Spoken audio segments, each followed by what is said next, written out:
Welcome to a meeting of your Hillsborough County Board of County Commissioners. Representing District 1, Harry Cohen. Representing District 2, Ken Hagan. Representing District 3, Gwen Myers. Representing District 4, Michael Owen. Representing District 5, Donna Cameron Cepeda. Representing District 6, Pat Kemp. Representing District 7, Joshua Wostel. The County Administrator is Bonnie Wise. The County Attorney is Christine Beck.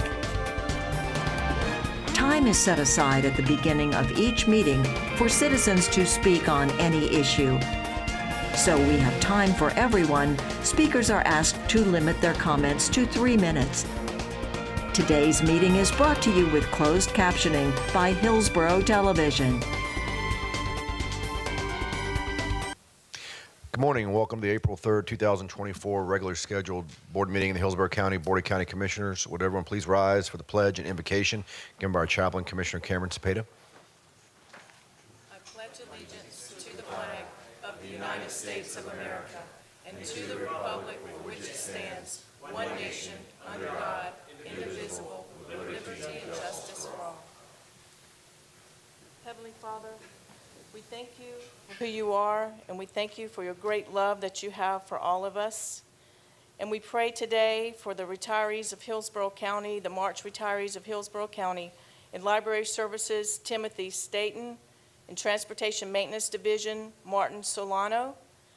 And we pray for every employee that works for Hillsborough County. We pray for all the families and residents of Hillsborough County. We pray for their protection, and we pray that they would prosper and be in health, even as their soul would prosper.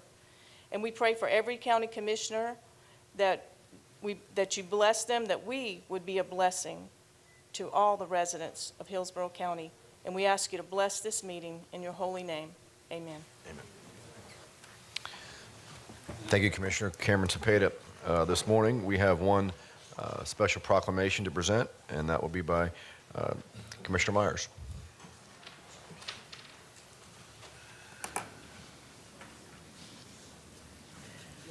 Thank you, Mr. Chair. Would Rebecca Bacon, Executive Director of the Children's Board of Hillsborough County, please join me at the podium? Good morning. Good morning, and thank you for joining us today to put a spotlight on this important issue. Ms. Bacon, Hillsborough County has always dedicated itself to protecting our children. They represent the future and the future of our community's prosperity. Child Abuse Prevention Month recognizes the importance of working together to help families thrive and prevent child mistreatment. Every year, the Children's Board of Hillsborough County partners with the Florida Department of Children and Family and the Prevented Child Abuse Florida's Pinwheel for Prevention campaign to raise public awareness about how we can prevent child abuse and neglect. The prevention services and supports developed by this collaboration can help parents, other caregivers, and communities protect children and strengthen families. Without happy, healthy children, our community will falter. It is my privilege to present this proclamation declaring April as Child Abuse Prevention Month. And the proclamation reads, whereas the health and well-being of all children is critical to the community and requires a collaboration effort among residents, community groups, faith-based organizations, education, business and economic development, health, housing, government, law enforcement, and the courts to appropriately value, nurture, support, and advocate for children. And whereas child abuse and neglect are serious issues, and all children deserve the right to grow and reach their full potential in a safe and secure home and community. And whereas access to formal and informal support, financial stability, economic mobility, mental and physical health and well-being creates a happy environment for children and families to thrive. And whereas Hillsborough County Board of County Commissioners and the Children's Board of Hillsborough County are dedicated to support programs and advocacy efforts that helps build a comprehensive prevention ecosystem that advances positive children and family outcomes. And whereas the Children's Board of Hillsborough County's Keep Kids Safe partnership in collaboration with Prevent Child Abuse Florida Penn's Will for Prevention campaigns, the Florida Department of Children and Families Champion for Children and Ounce of Prevention Florida are engaging and educating the community to prevent child abuse and neglect. And whereas these partners, our programs are promoting awareness of healthy child development, positive parenting practices, and types of concrete support for families' needs. Now therefore be it proclaimed that the Board of County Commissioners of Hillsborough County, Florida, does hereby declare April 2024 as Child Abuse Prevention Month in Hillsborough County and urges all members of the community to work together to prevent child abuse and neglect by supporting families, promoting positive parenting practices, and reporting suspected abuse or neglect.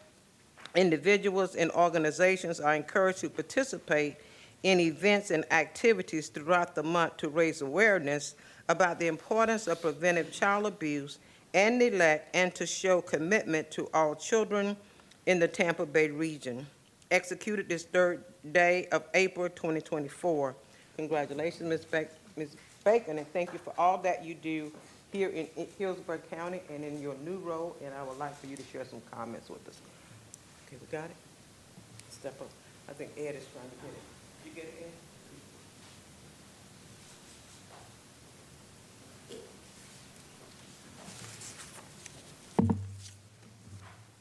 Good morning. Rebecca Bacon, Executive Director of the Children's Board. And I'm honored to accept this proclamation on behalf of the Children's Board and thank the Board of County Commissioners for their ongoing commitment to helping us make Hillsborough County one of the top places in the nation to raise children. The Children's Board mission is to invest in quality programs that support the success of all children and families in Hillsborough County. April is an important month for us as we partner with community organizations to bring in awareness to child abuse prevention. We distribute more than 150 pinwheel gardens, which serve as a visual reminder that we want all children to grow up happy, healthy, and prepared to succeed. Challenging life circumstances can overload and overburden parents and caregivers, and the risk to our children for experiencing abuse and neglect in those times of stress can be high. All families need a helping hand at some point and should be able to access the support and resources they need when they need it in their own communities before they are in crisis. You can visit the Children's Board website for our guide, a family guide of funded services to learn more about programs and promote those protective factors and much more.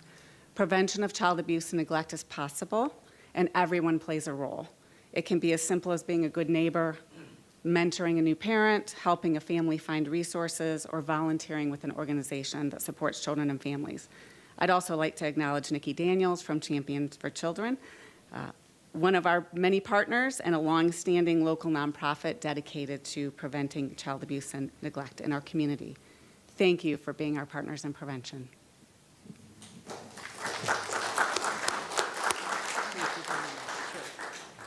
Thank you. This is something everyone can play a role in, so if we see something, we say something. We don't want any child to be neglected here in Hillsborough County. I'm just going to go to the back and take a picture, and then we'll ask others.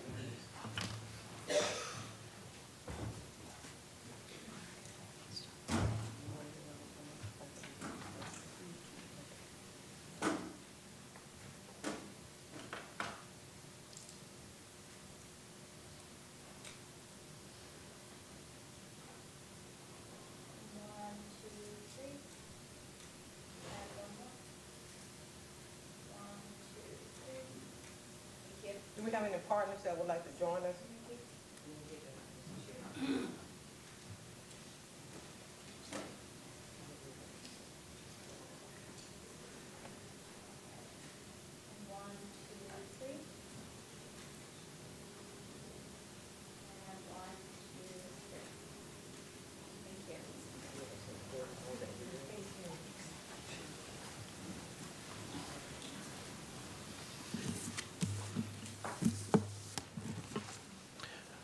All right. Thank you, Commissioner Myers. Bonnie, you want to review the changes to the agenda? Good morning, Commissioners. We have a few items that have been deferred or deleted. The first one is item A3. This is to approve the dual source funding agreement between Hillsborough County and the Children's Home, Inc. This has been deferred to a date to be determined. Item A6 has been deleted. This is to approve a resolution authorizing participation in a joint meeting with the Hillsborough County Board of County Commissioners, with the Pasco County Board of County Commissioners, and the Pinellas County Board of County Commissioners for April 19th, 2024. Item A14 has been deferred to April 17th. This is to approve and execute the second modification to the existing contract with Cardinal Landscaping Services of Tampa, Inc. for the right-of-way mowing services for the West Service area.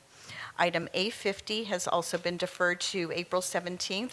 This is to award a 3-year contract to the overall lowest responsible bidder, Avenue Insights and Analytics, LLC, for ongoing and as-needed registration of foreclosure properties in the unincorporated areas of Hillsborough County for the Code Enforcement Department.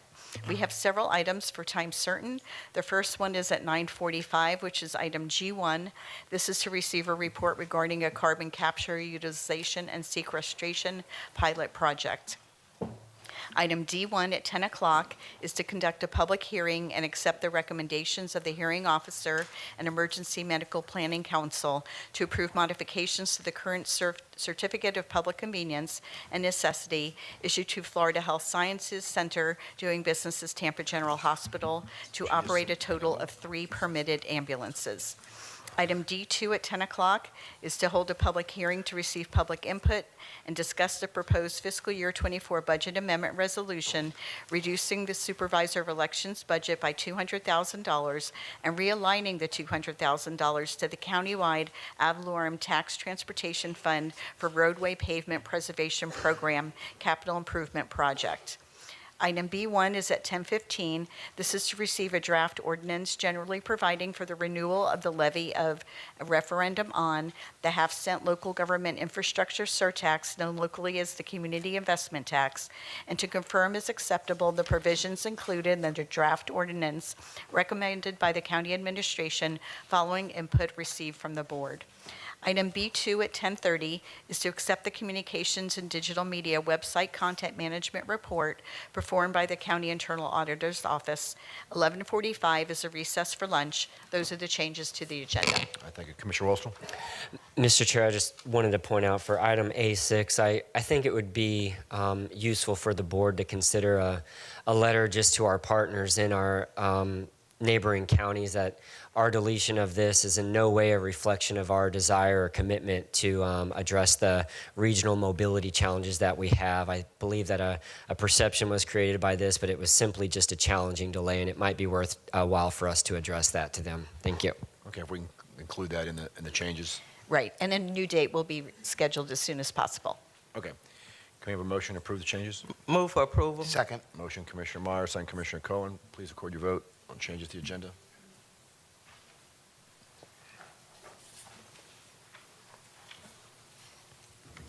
Kemp.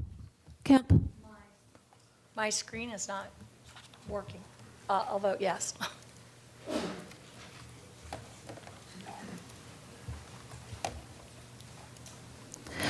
Motion carried, 7-0.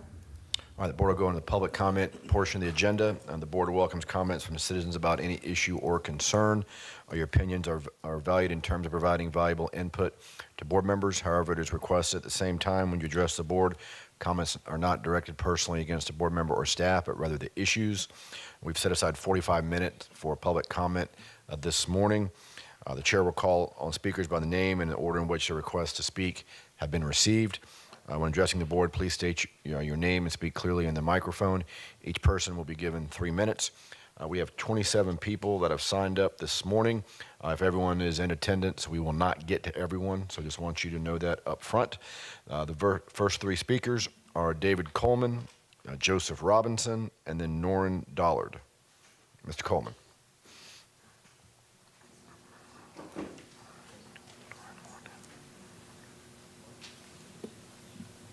Good morning.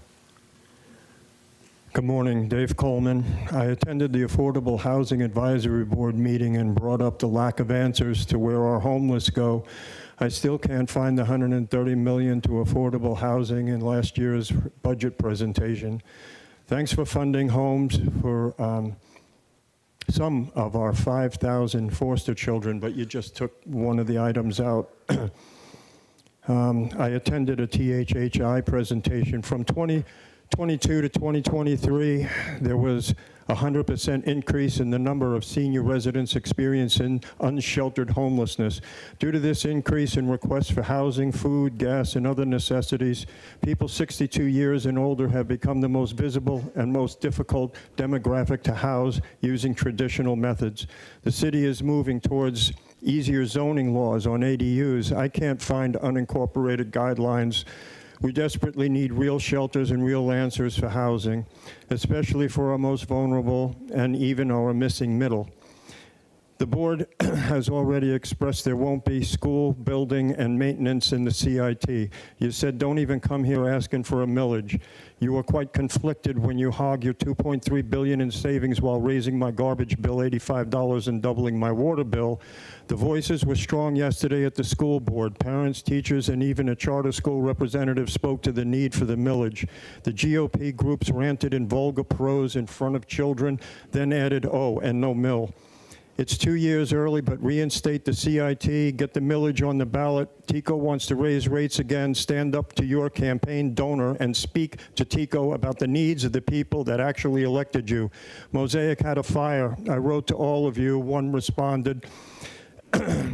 PVC burning is one of the most toxic things on earth. Brush fire was of no consequences. The plumes of black smoke of hydrogen chloride, carbon monoxide, and more went across our bay and north the second day, away from the 2 EPC test devices which test for sodium dioxide, ozone, and particulate, not the deadly chemicals from PVC.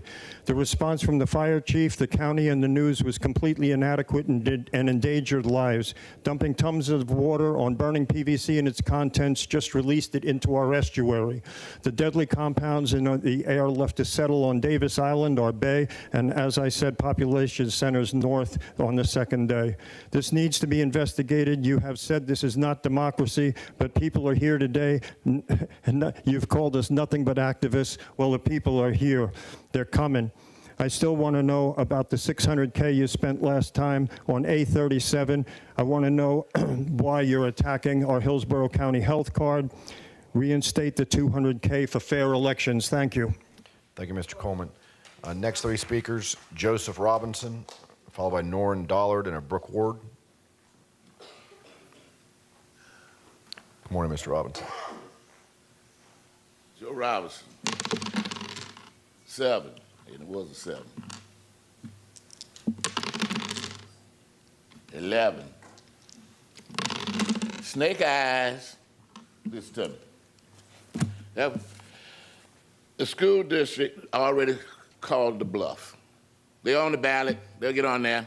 Some of y'all say that we're not gonna include the school district if they put that on there. Well, let's. I'm throwing the dice. That's what you're doing this morning. And that's what you're going to be doing on April 17th, be your last time to change your mind. Listen to me. There will be a tsunami of voters, not the Supreme Court put abortion on there. Ladies coming out to vote. School teachers coming out to vote. There's going to be a tsunami of voters coming out there because weed is on there. Now, good God Almighty, all them young people coming out. They're coming out. If you think I'm lying, try it. Try it. Now, and independence is your problem. It's as many of them as it is Republican Democrats in this county. Okay? You want to throw the dice? Come on out there. Let's go to Hard Rock. That's what you're doing this morning. The chamber say put the school board into the mix. I agree with you guys. 20 years should be enough. 20 years, that's a compromise. Now, that ain't going to go nowhere. I mean, you got to do bonding and all that. 20 years, that's fair. That's coming down 10. That's a compromise. But to not include the school district, the school teachers, you're going to go down. I hope your name ain't on the ballot. Listen to me. Although there's some people in here that it don't matter. They're going to win anyway. You know what I see is 3-3. And maybe there's a God out there somewhere that'll give some reasonableness. to this decision today. But it's 3-3. I don't care what you do. You can do it now. You can do it 2 hours from now. It's 3-3, and it's going to be somebody break the tie. They usually break the tie because that's what everybody say. But let me remind you, you're dealing with fire again. You will get burnt. We just had a big fire out there. It still ain't out. Did they ever put it out? Listen to me. Do not mess with these teachers. Do not exclude them. If you do not use the same formula that was a winning formula for you rookies, you're not going to win anything. You're not going to win anything. And guess what the irony is going to be? The irony of it all is going to be what? The irony of all of this will be what? You throwing the dice. That's another 7 on there. I can't believe it, man. Look at the camera. That's another 7. Look at me. Listen to me.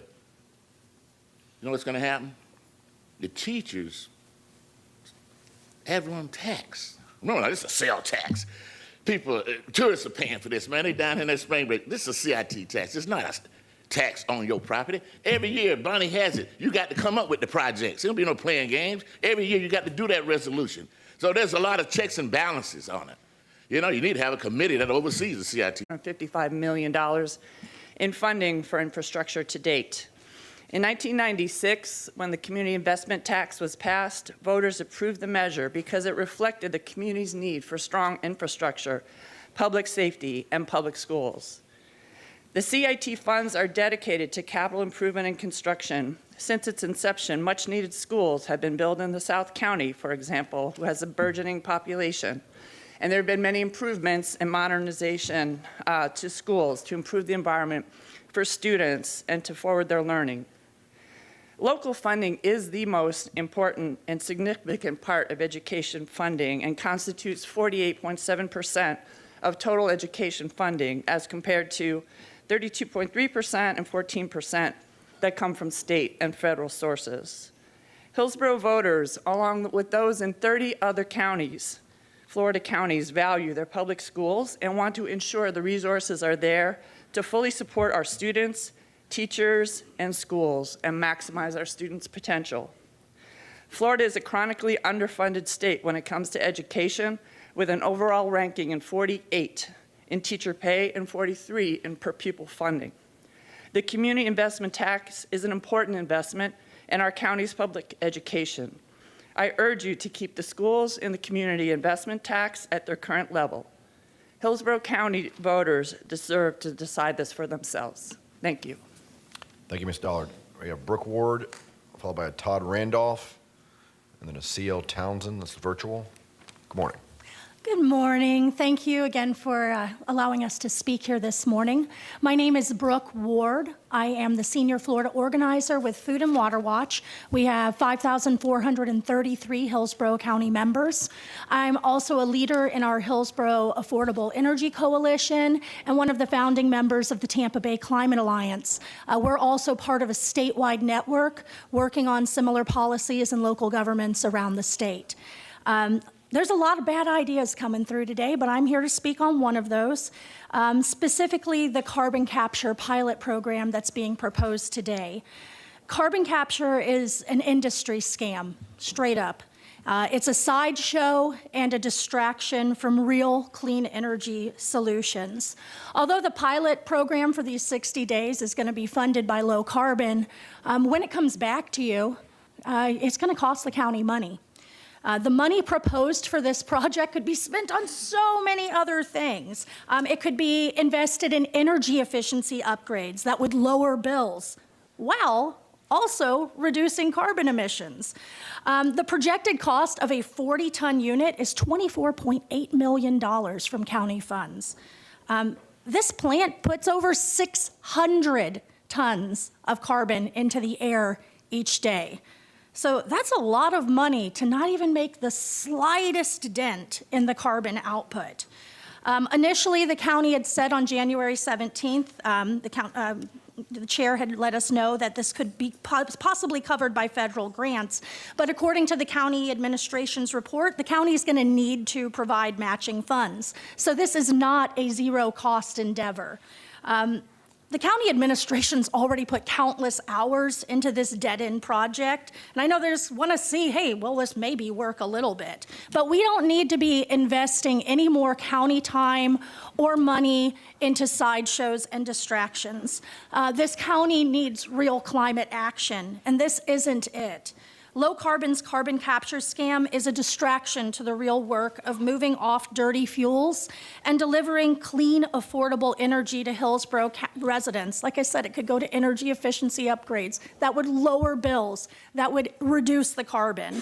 So please, I'm asking you, stop this carbon capture sideshow and start working on real, affordable, clean energy solutions now. Thank you for your time. Thank you, Ms. Ward. Todd Randolph, followed by C.L. Townsend and a Brittany Panton, both virtual. Mr. Randolph. Hello, good morning. My name is Todd Randolph. I'm a local resident involved in a few environmental organizations in the area, including Sierra Club, Keep Tampa Bay Beautiful, and Food and Water Watch. I'm here today to encourage the county commissions to oppose the item G1, to oppose a carbon capture project. And I encourage the county commission to pursue real affordable energy solutions that secure the region's future and ensure the quality of life for county residents.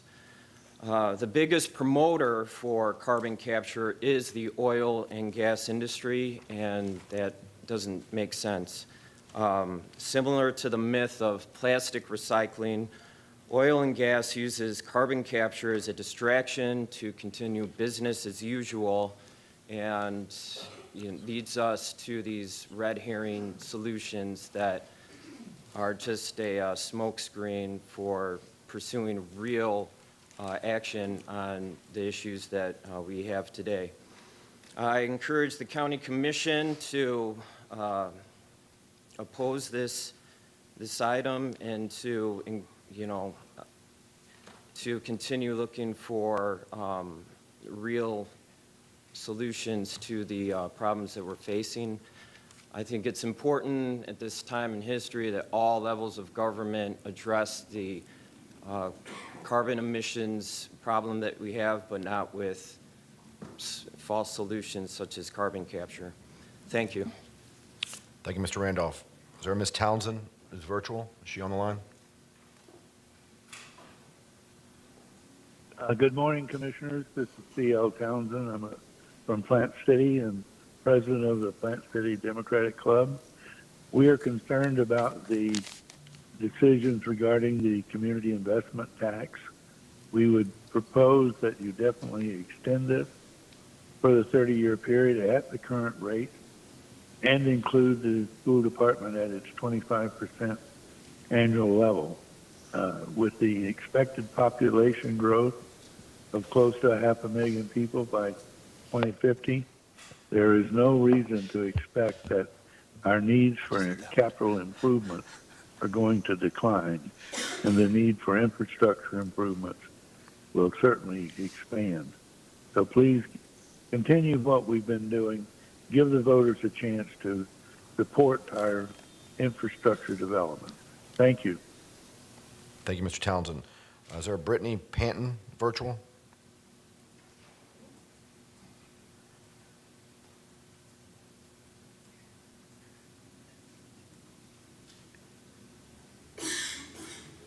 Is Ms. Panton on the line?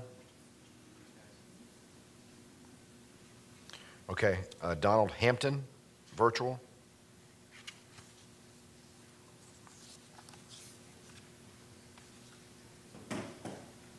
Mr. Hampton? We have a Betsy Braden in person. Is Ms. Braden here?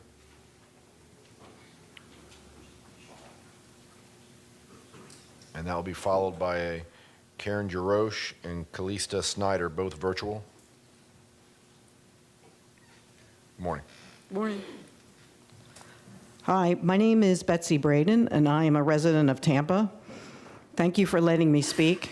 Both of my kids went to Hillsborough County Public Schools. I'm here to speak about the possible elimination of the CIT. The community income tax has been critically important to Hillsborough County Public Schools since 1996. funding capital projects needed to keep up with our county's exponential growth. The elimination of the CIT will negatively impact our students and economic vitality of our community. The CIT helps with long-term stability of funding, allowing the school district to plan and execute essential projects without interruption, and including new school construction, renovations, and maintenance. 20% of the CIT comes from visitors and tourists, making it a fair and sustainable revenue source. It's not an undue burden on local taxpayers alone. Florida state government has been underfunding public schools since Jeb Bush. We need as much money as possible for our public schools. Don't eliminate the CIT and extend it for another 30 years. Thank you. Well, thank you, Ms. Braden. Apparently, we're having some issues with virtual speakers, so we're going to come back to those. The next three in person, Laura Tucker, followed by a Sharon Graham Barrett, and then a Damaris Allen.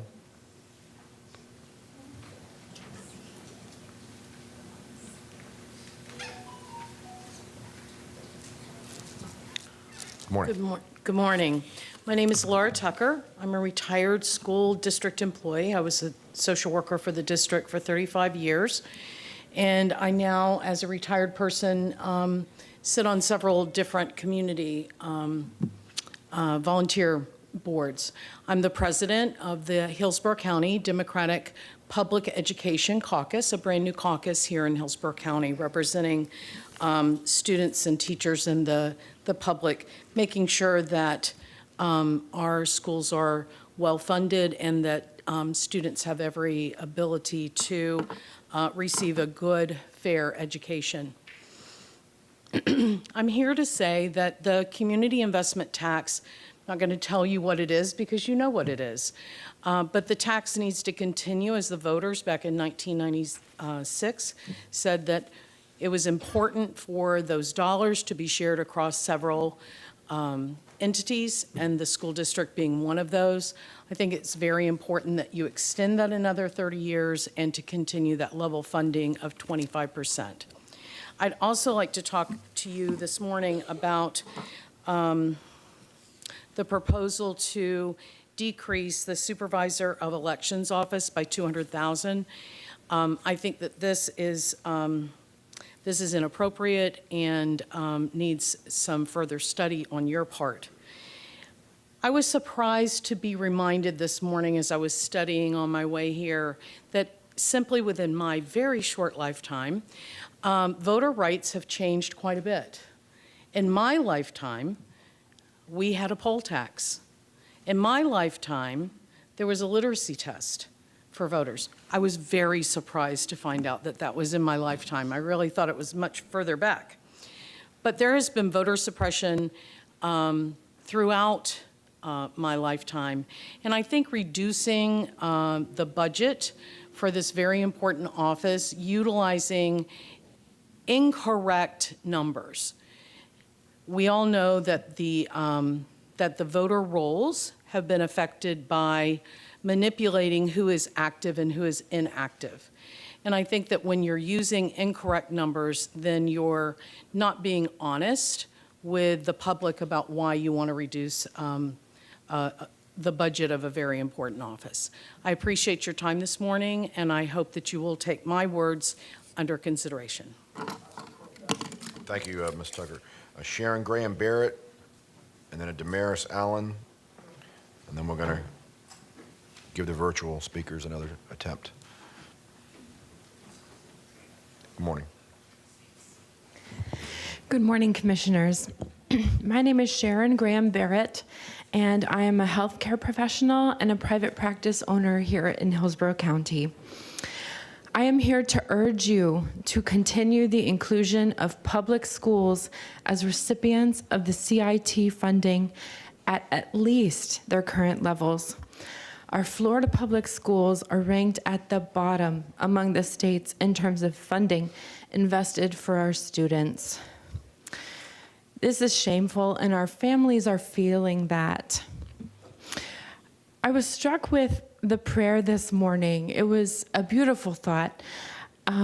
And if we want to be able to bless this county, if you want to bless the people of this community with your work, then please maintain the CIT funding for our public schools.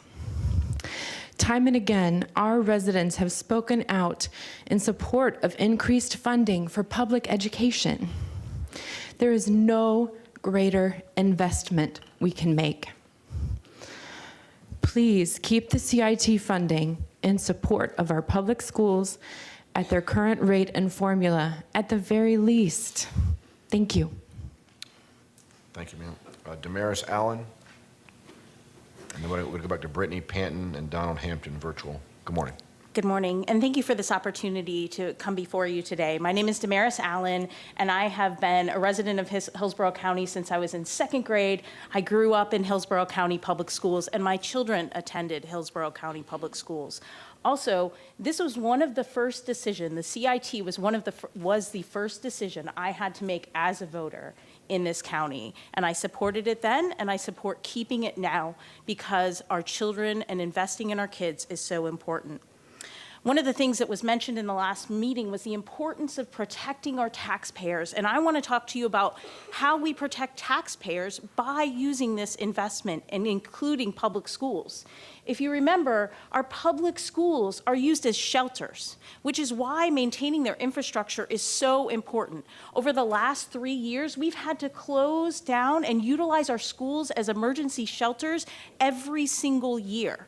This was not a common occurrence back when this tax passed the first time, but it seems to be a regular occurrence now, and this is one very important way we utilize our traditional public schools to protect taxpayers. You mentioned that we need to protect taxpayers, and the other way we protect taxpayers is trusting them to make a decision, giving them the opportunity to use their voice at the ballot box and make a decision on whether they support this or not. In addition, I want to highlight some of you talked about how great our charter schools are, and I want to make sure that you understand that our charter schools in Florida are considered public schools, and they will also benefit from this investment. Finally, I want to talk to you a little bit about the narrative about our failing schools, and I want to use my son as an example. Last year, he graduated high school from a traditional public school at the age of 16.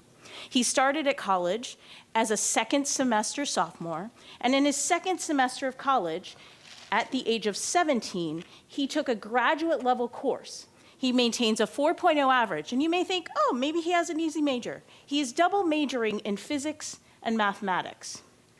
Now, my kid wouldn't have had that education anywhere else. I started looking for schools while I was pregnant with them. And the best option, the very best option for them was their traditional public school. And that is because of the investment that we make. Thank you. Thank you, ma'am. Brittany Panton, virtual. All these prescriptions, okay? Hello? Yes, ma'am. Okay, hi, I'm Brittany Panton. And I'm here to talk about the carbon capture project.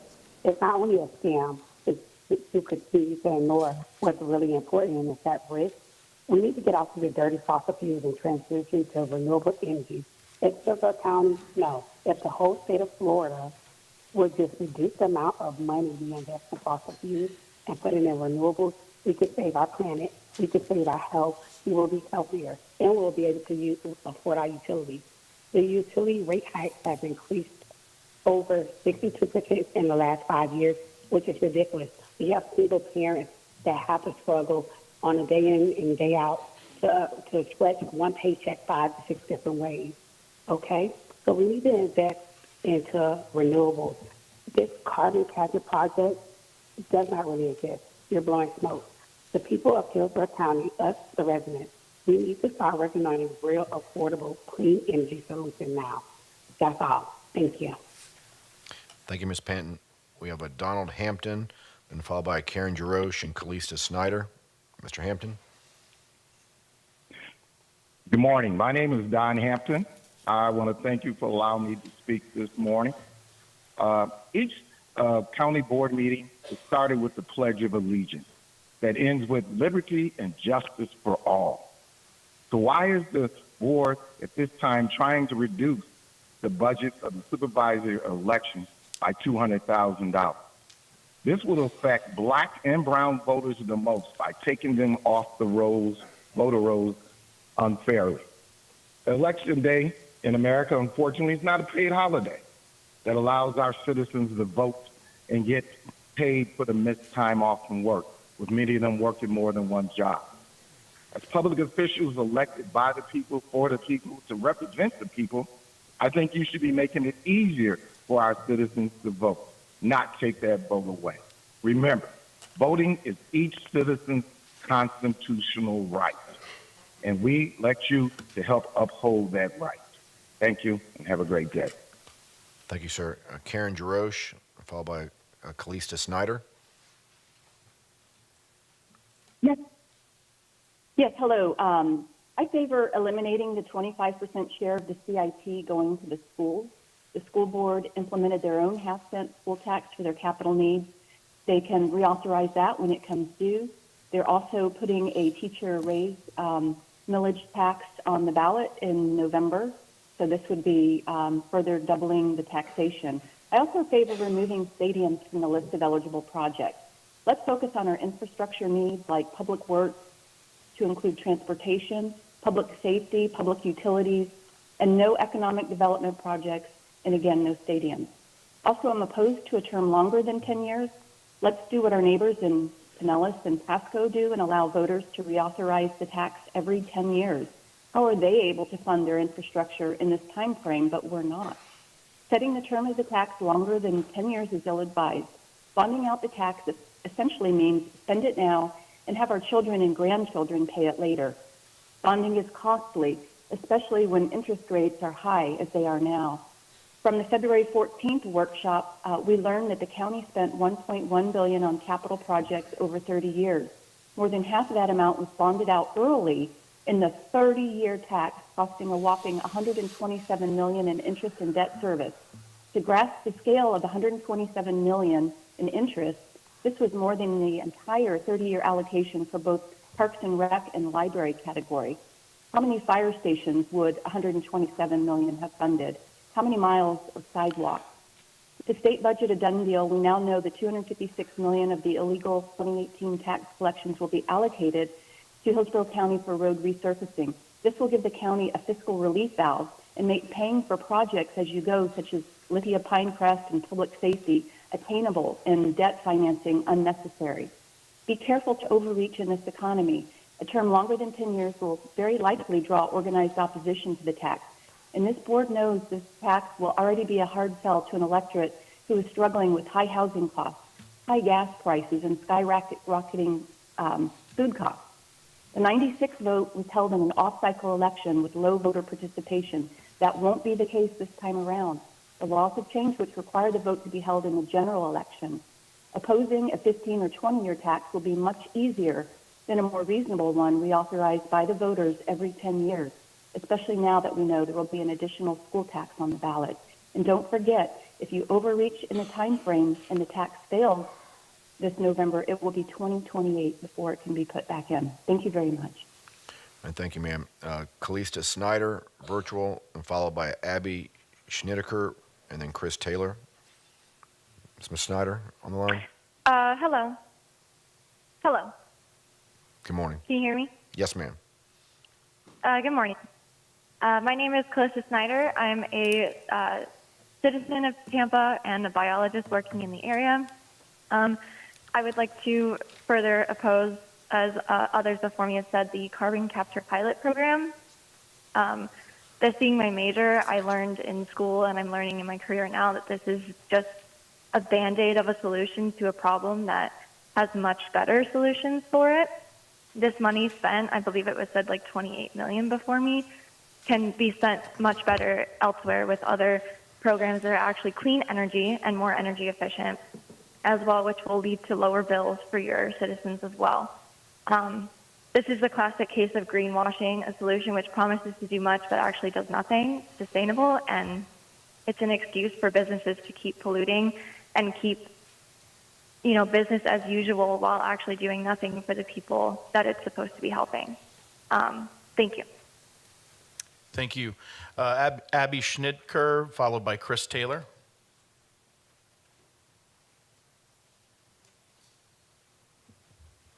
Good morning. My name is Abby Schnitker. I'm a 20-year-old college student planning to graduate from USF next month. I've always lived in Florida, and I've lived in Hillsborough County for the past 3 years. In 2021, I started college in a new place with trust and confidence in my elected officials to help make the best decisions for the people of Tampa Bay. But since I've been here, that's grown increasingly harder. My friends and peers and I have seen our utility rates skyrocket as a direct result of fossil fuels and our local leaders' refusal to divest from them. I've talked to so many of my classmates who would love to stay in this amazing city after they graduate, but they know that it won't be an option for them.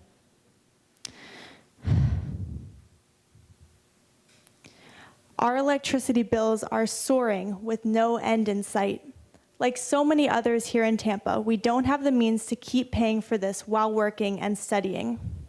Despite drowning and smothering utility bills, we still want to have faith in our leaders to create solutions to the issues that we've been faced with. When I heard about a carbon capture project, I was initially surprised and glad to see that our local government was addressing energy issues in our city. But I was crushed upon hearing that the money being used for this project is essentially being wasted. When I found out that the projected cost of this project is nearly $25 million and would capture just a fraction of the daily carbon output of local power plants, I was disillusioned and disappointed in this board.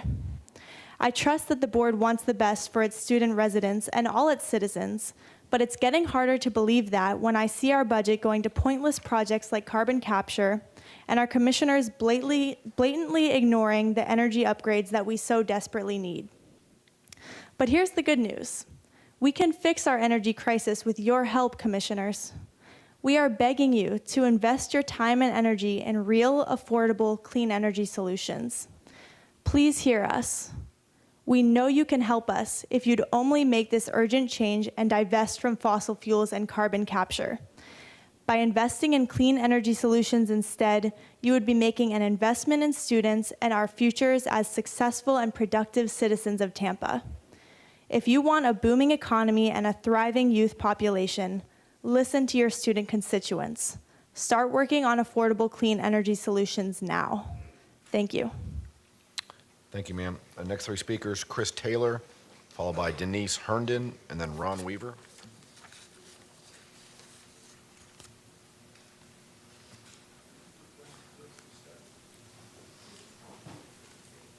My understanding was that they had moved me to this subject. Please come to.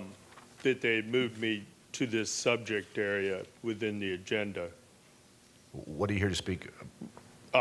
The CIT. Yes, this is the appropriate time. Okay.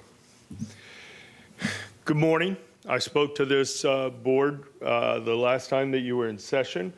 At that time, I was representing the Hillsborough Education Foundation. This morning, I'm representing myself as a citizen of Beach Park. I have no children, and I pay a lot of taxes. But I'm here to speak about the CIT. You are making a decision today. The part that nobody talks about is you don't have to go in 2024. You can do this in 2026. You're doing it in 2024 for reasons that I guess that you know. I assume it's because you think it is the most likely time that it will pass. It more likely to pass in a presidential cycle. That brings your next question. Are you going to include schools or are you not going to include schools? I assume that you believe that you have some constituents who for some reason are very anti-public schools, but those constituents who are anti-public schools and anti-tax are probably not going to vote for your CIT tax with or without schools. They're anti-tax. There are constituents, however, who are pro-community schools. Coalitions are building in this county with educational organizations, after-school organizations, Classroom Teachers Association, Hillsborough Association of School Administrators, paraprofessional organizations, bus driver organizations, parents through PTSA, parents through charter school organizations, parents not affiliated with anybody, but they care about public schools, and former school employees, heck, the League of Women Voters, which hadn't occurred to me. I can't believe how easy it is creating this coalition to advocate for this. But let's think, if schools are included, all those coalition people who are working for the referendum, they're also going to work for your CIT tax. And they're going to push and they're going to vote for the CIT tax, which I believe we need. If schools are not included, not all, but some of these people who are organized to push for the referendum in the millage, they're not going to be advocating for the CIT. They might be angry that schools were not included, and they might be less inclined to vote for the CIT. Thank you, sir. Appreciate your comments, Mr. Taylor. Denise Herndon, followed by Ron Weaver. Good morning. Good morning. My name is Denise Herndon. I've been a Hillsborough County resident taxpayer for 29 years, and we've had this CIT tax for a while. Why get rid of it? My problem is that you county commissioners can change what you want in the CIT, not the voters. If we vote to keep it, how can you guys decide where that money's going to go to when we have other ideas? The schools, our children are our future, but I believe that money can be found that is being spent already on things that shouldn't be spent on. Let's look at where you are spending your money that you really don't need to be spending it on.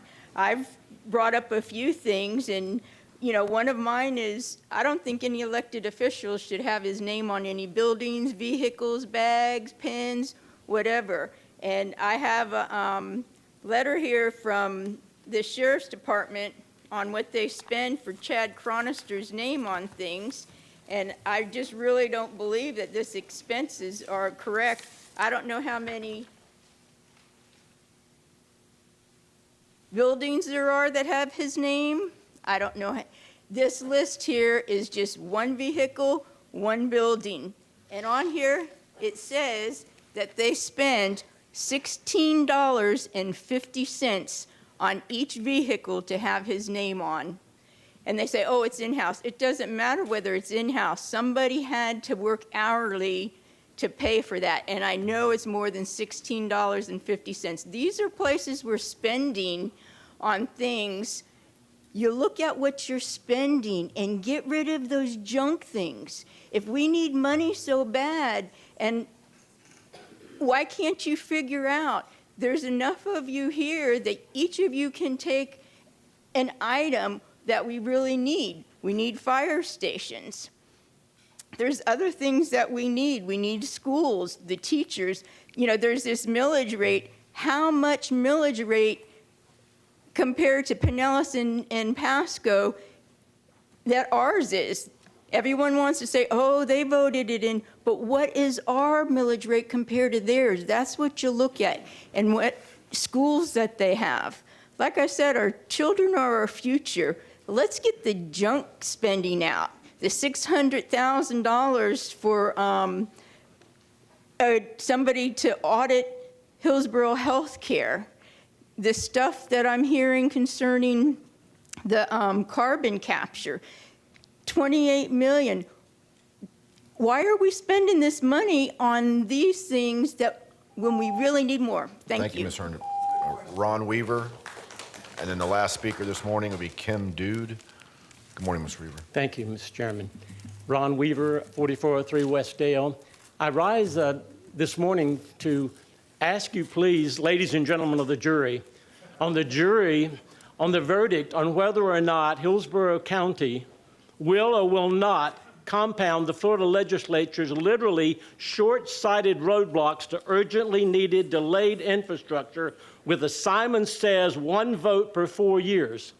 Please don't compound that with your own equally fatally short-sighted 5 or 10-year term, which not only irresponsibly, inattentively is unbondable, threatening big and middle-sized projects, threatening our safe sidewalks, firefighting, and fighting congestion with this disconcerting and pollution.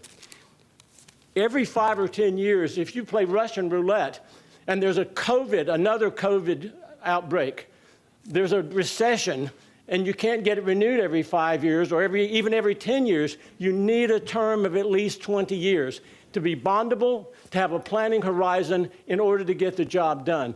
Please don't take a chance of Swiss cheese of the next 20 years of infrastructure funding, and the Swiss cheese will have more holes than cheese in it if every 5 years you take a chance on a recession or a COVID or a hurricane recovery, lose a referendum, and lose for 4 years, according to this legislature, the ability to have any money for any of the 11 missions of infrastructure. Don't play that Russian roulette. Do not play that risk of the next 20 years of responsible, courageous, visionary funding of our urgent 11 missions of infrastructure. Now to the schools. The schools deserve to keep their 25%, and here's why. They need a commendation, not a penalty, for going and taking the surrounding counties have a 1 mil property tax to pay their teachers. In order to compete, we have to have that 1 mil property tax on the ballot to pay our teachers, keep our teachers, and get great teachers. To penalize them and not include their continuing 25% in the CIT that 53% of us voted for in September of 1996 for their 25%, when they have a desperate need for it. They have $454 million worth of needs and are only raising toward it $200 million in impact fees. You don't want to increase those with affordable housing crisis, so you need to let the school system continue to have their allocated 25% for the schools of this district in order to get on with our future and not take a chance with the next 20 years of courageous, thoughtful, visionary funding of all 11 missions of this infrastructure, including transportation, water, firefighting, safe sidewalks. Thank you, sir. Last speaker this morning is Kim. Is there a Kim Dude? Good morning, ma'am. Good morning, everyone. Thank you for this time. Thanks for allowing me. My name is Kim Dude, obviously. I'm a lifetime resident of Tampa and also the vice president of the Hillsborough County LGBTQ Democratic Caucus. You know, one of the absolute most fundamental rights of being an American citizen is the right to vote. Sadly, we're finding ourselves still in this year of 2024 fighting for this right. There is no possible reasonable explanation as to why anyone would want to reduce the Supervisor of Elections budget by $200,000, especially in the midst of one of the most crucial election years of our lifetime. Our democracy is truly at stake this year. While we would greatly appreciate a no on your vote to realign this money, honestly, we aren't holding our breath for some of you. There are thousands upon thousands of people just like our caucus out in Hillsborough County and in fact the entire country for that matter, who are not only registering voters, but we're also advising them of the fact that they also have to re-register to vote by mail. And quite frankly, we're educating them. They've been convinced that their votes don't count. We are out there letting them know otherwise, that even with the gerrymandering and increased voter suppression, we can and we will be heard. We just have to show up in greater numbers now and be much louder. To those of you who vote to take this money away from our SOE, we will remember you the next time your name is on the ballot. Please put the people before your need for power and respect our right to vote by voting no on FY24. Thank you so much and have a wonderful day. Thank you, ma'am. Appreciate your comments. That closes the public comment portion of the agenda. Can we have a motion to approve the consent? Motion, Commissioner Second. Wostel, second, Commissioner Cohen. Please record your vote on the consent agenda.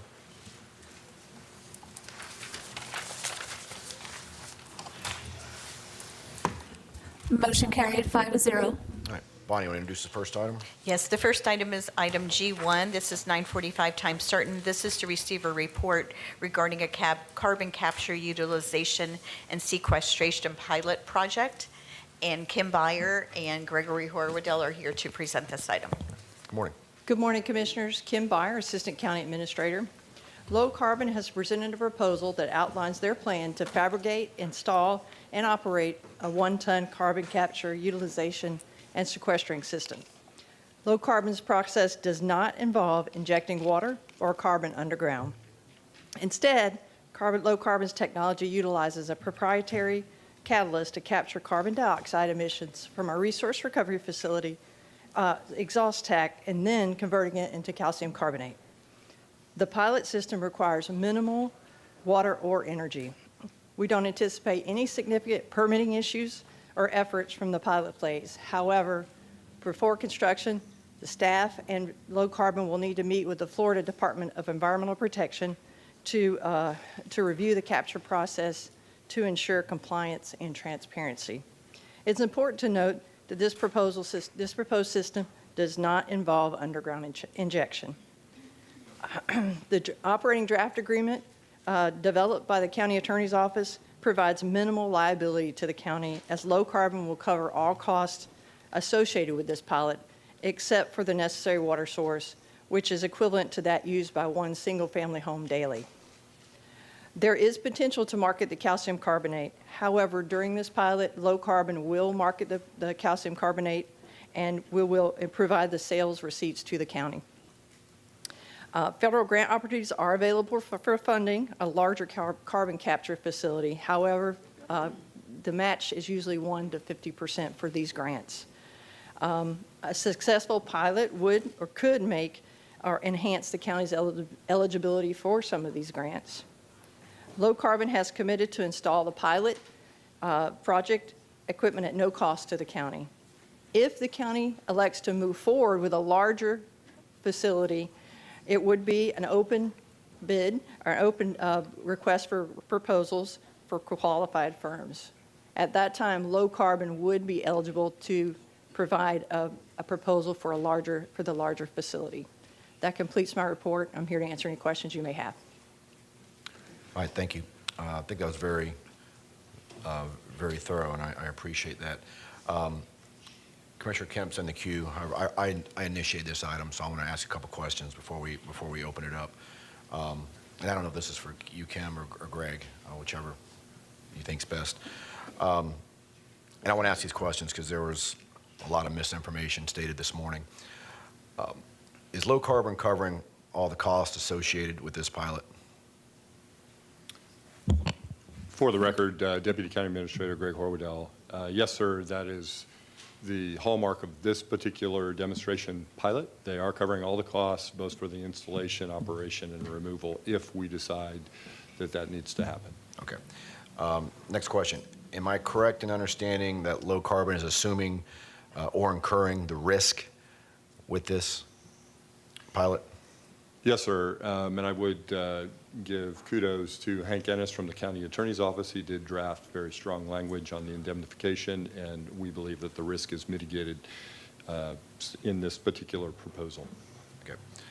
Third question. If the pilot is successful, as Low Carbon purports, carbon emissions will be reduced at our resource recovery facility, and 2 revenue sources will be generated from the sale of carbon credits and the sale of byproducts to third parties. Is that an accurate statement? Yes, we believe it to be accurate.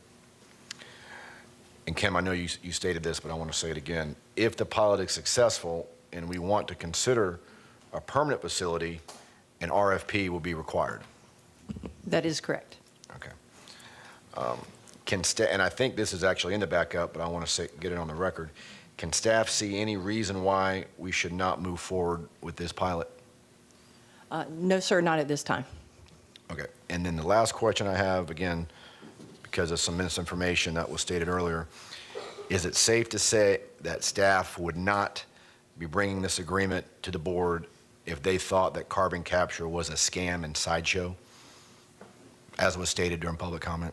That is correct, Commissioner. Okay.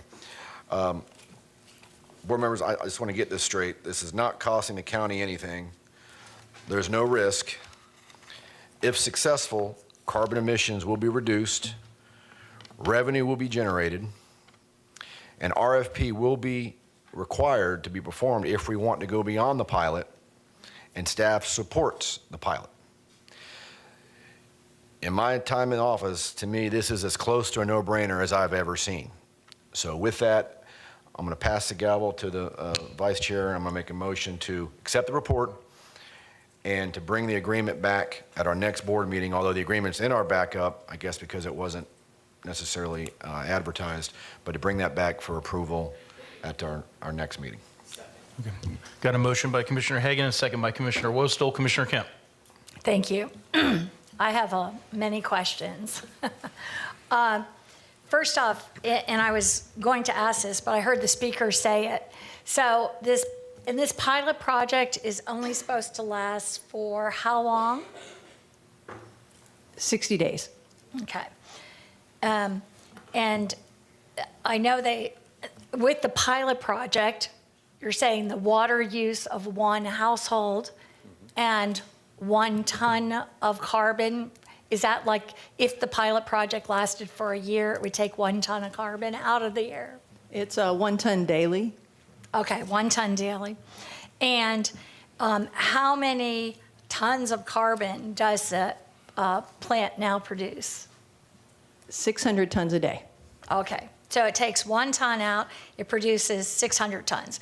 This would only operate at this time for how long? 60 days. Okay, and are there any dangers associated with it, first off?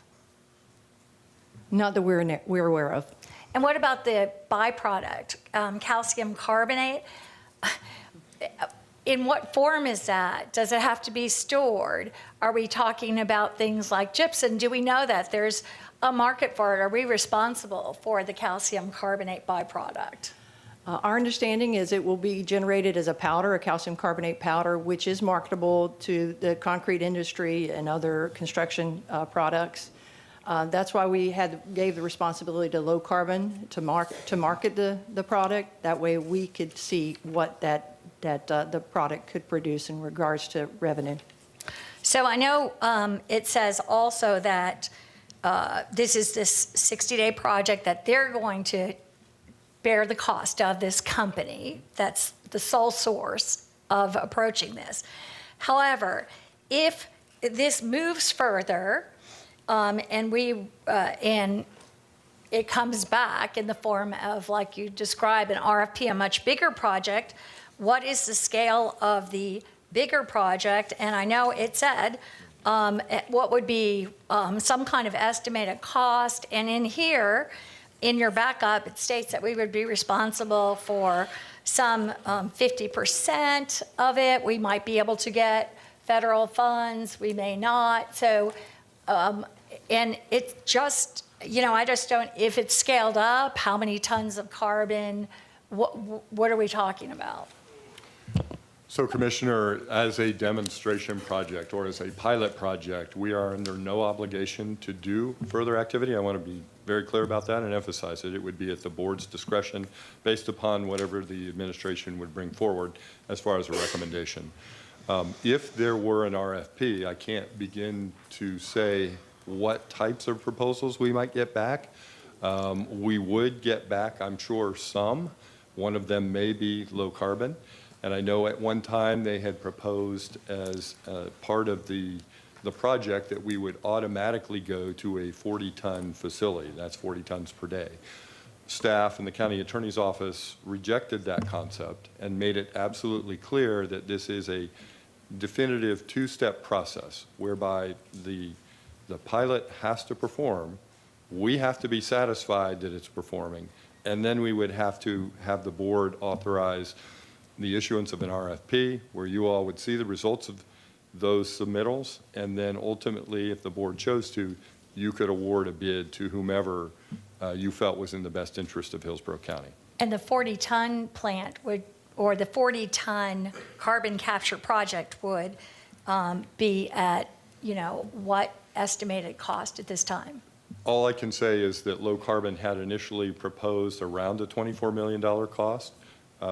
We, again, at the staff level and with the county attorney's assistance, indicated that in the agreement, in the draft, we wanted to make sure we were very clear about this, and I can pull up the section if you'd like, but we said that we would not move forward unless we had the project covered by grant funding. And we made that very clear. By grant funding? Grant funding. Yes, Totally ma'am. covered by grant funding, or would it be a match by All or us? substantially all is the language in the agreement. And again, that's at the board's discretion.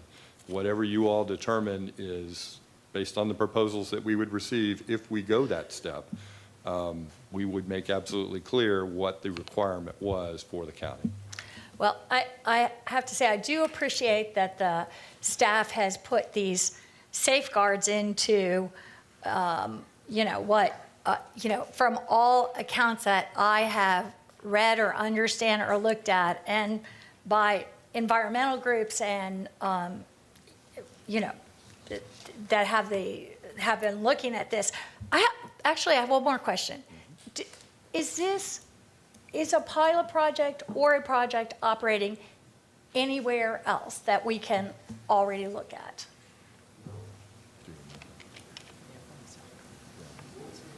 So we don't know of one that is in the U.S., and that may have changed since they began this process because they were talking with other jurisdictions, but there are operating facilities over in Europe. And actually, the environmental requirements in Europe are far more stringent. At least that's what the company has represented to us. Okay, the company may have represented, but we don't really know that. We can't really, that's just something that they've said at this time. So we don't really have research on those or, any kind of information exactly about those. I understand what you're saying, and we don't have any operation like this in this country. I'll tell you first off, I'm not a person that runs out and buys the technology first of anything, because the beta is not the thing that I aspire to. I have, followed up and read about this. This is, I think, I've seen too much of these companies that come forward with what are false solutions, what are basically turn out to be pretty much, as was stated, just if not a scam, a sideshow and a distraction from real action and doing real environmental improvements. I'm just not convinced by the information that I have here. And as I said, I do appreciate the safeguards around the long run. I would like to know if there's any other verified scientific review or information that we have on any of this kind of processing, carbon capture going on anywhere in the nation. And if it truly is going on in Europe or elsewhere, that we get some information and back up with regards to that. But, I'll be not supporting us moving forward on this. I really would hope, I really would want us to move forward on good carbon capture on projects that address climate change. Commissioner Wostel? Thank you, Mr. Vice Chair. After this was brought up and I heard all of the allegations, Mr. Chair, I went on a deep dive, and I have a friend who's a physicist, and I found that there's actually research on physics.org, which is a very well-respected website that documents actual scientists and physicists that are in this realm. And there is documentations of a group of scientists in Australia that have had the most success, that have found a way to do carbon capture, infusing it through a product called gypsum, which has a lot of restrictions in the United States of America, from a 50-year-old unscientific study that was mostly opinionated, and we've operated off of the restrictions of the use of gypsum in the United States of America since then. But they have utilized that byproduct in great ways to do carbon capture very effectively in Australia, which is, you know, as far left almost as you could be on the political spectrum. So to say that this is any type of strange partisan scam, you know, I would just, if the allegations and rhetoric is going to continue to be about a scam, I would just say that a scam would be an environmentalist congresswoman that has a husband that's an environmentalist lawyer that operates his law firm under a different last name. That would be a true scam. So I want to just leave it there and say that I believe that this could be a good and effective way in Hillsborough County. Thank you. Commissioner Cohen? I just want to say briefly, I'm fairly skeptical about this. I agree with some of the issues that Commissioner Kemp raised. But quite frankly, all we're being asked to do today is to approve a report and set this for a vote down the road. So I'm going to support the motion for that reason. And when it comes back up, we can take it up on the merits. Commissioner Hagan? Thank you. Now, I'll be real brief. Staff really did hold low carbon's feet to the fire and included many safeguards in the agreement to protect the county, requiring the RFP, no cost, no risk. So I think staff and the county attorney's office did a great job putting this together. And I'm going to be very, very, very, very direct. Other than the fact that this board is not pursuing the Food and Water Watch agenda, there wasn't a single valid reason stated during public comment to oppose this initiative. And that's a fact. And that's my last comment. Thank you. So we got a motion by Commissioner Hagan, second by Commissioner Wostel. No one else is in the queue. Please record your vote.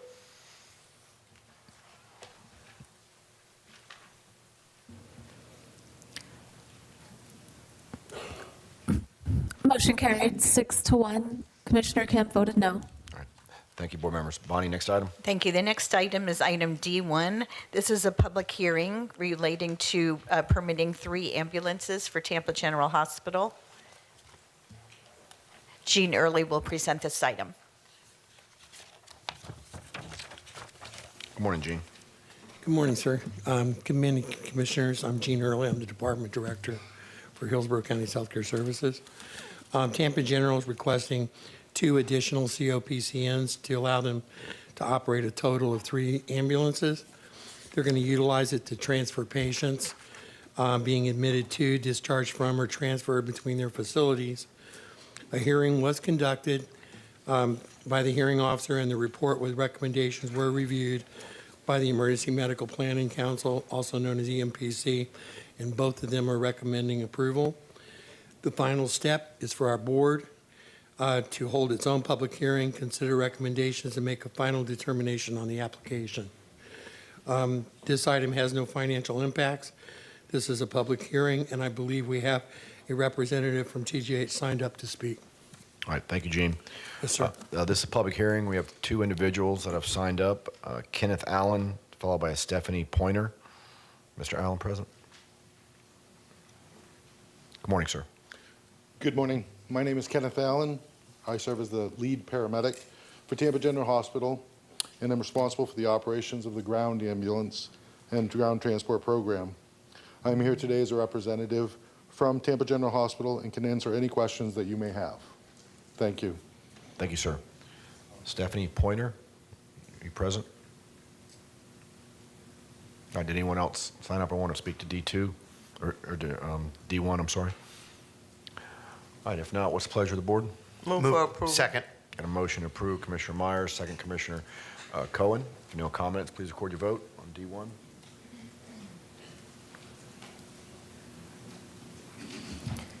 Motion carried 7-0. All right, thank you.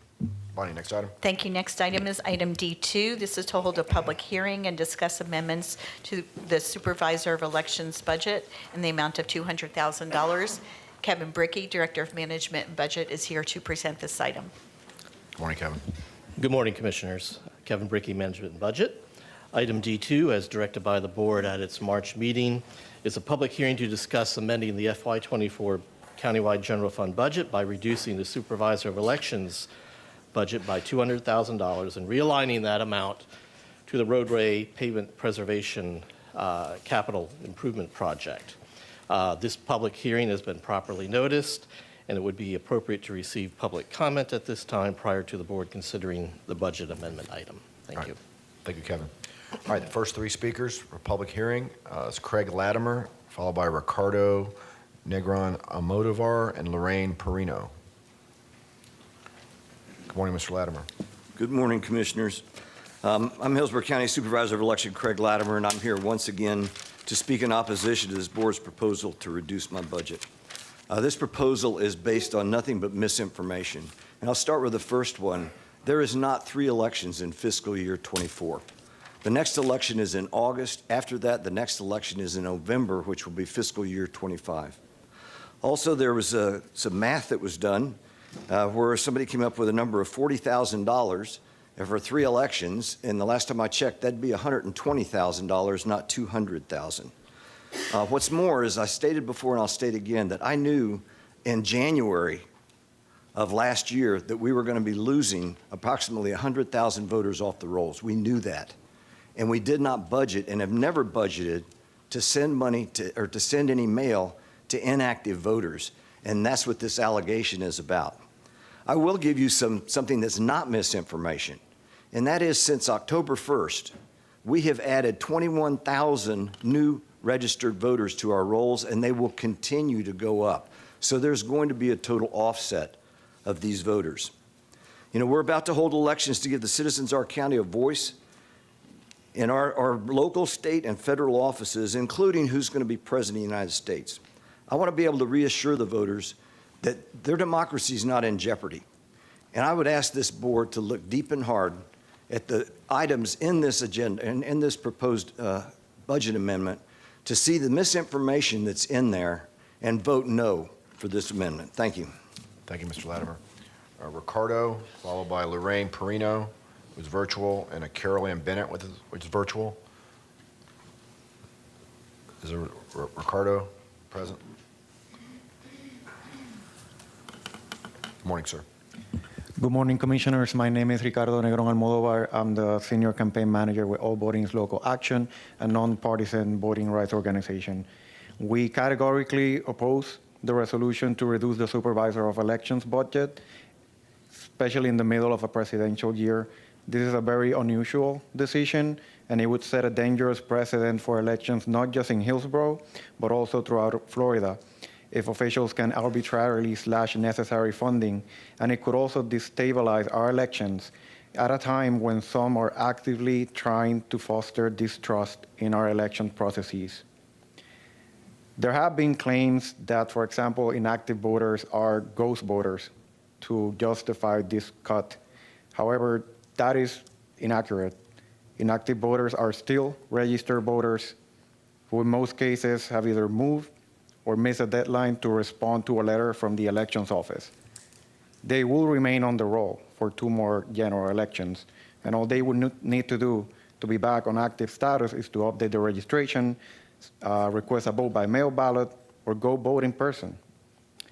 Commissioners, the rise in inactive voters was completely predictable.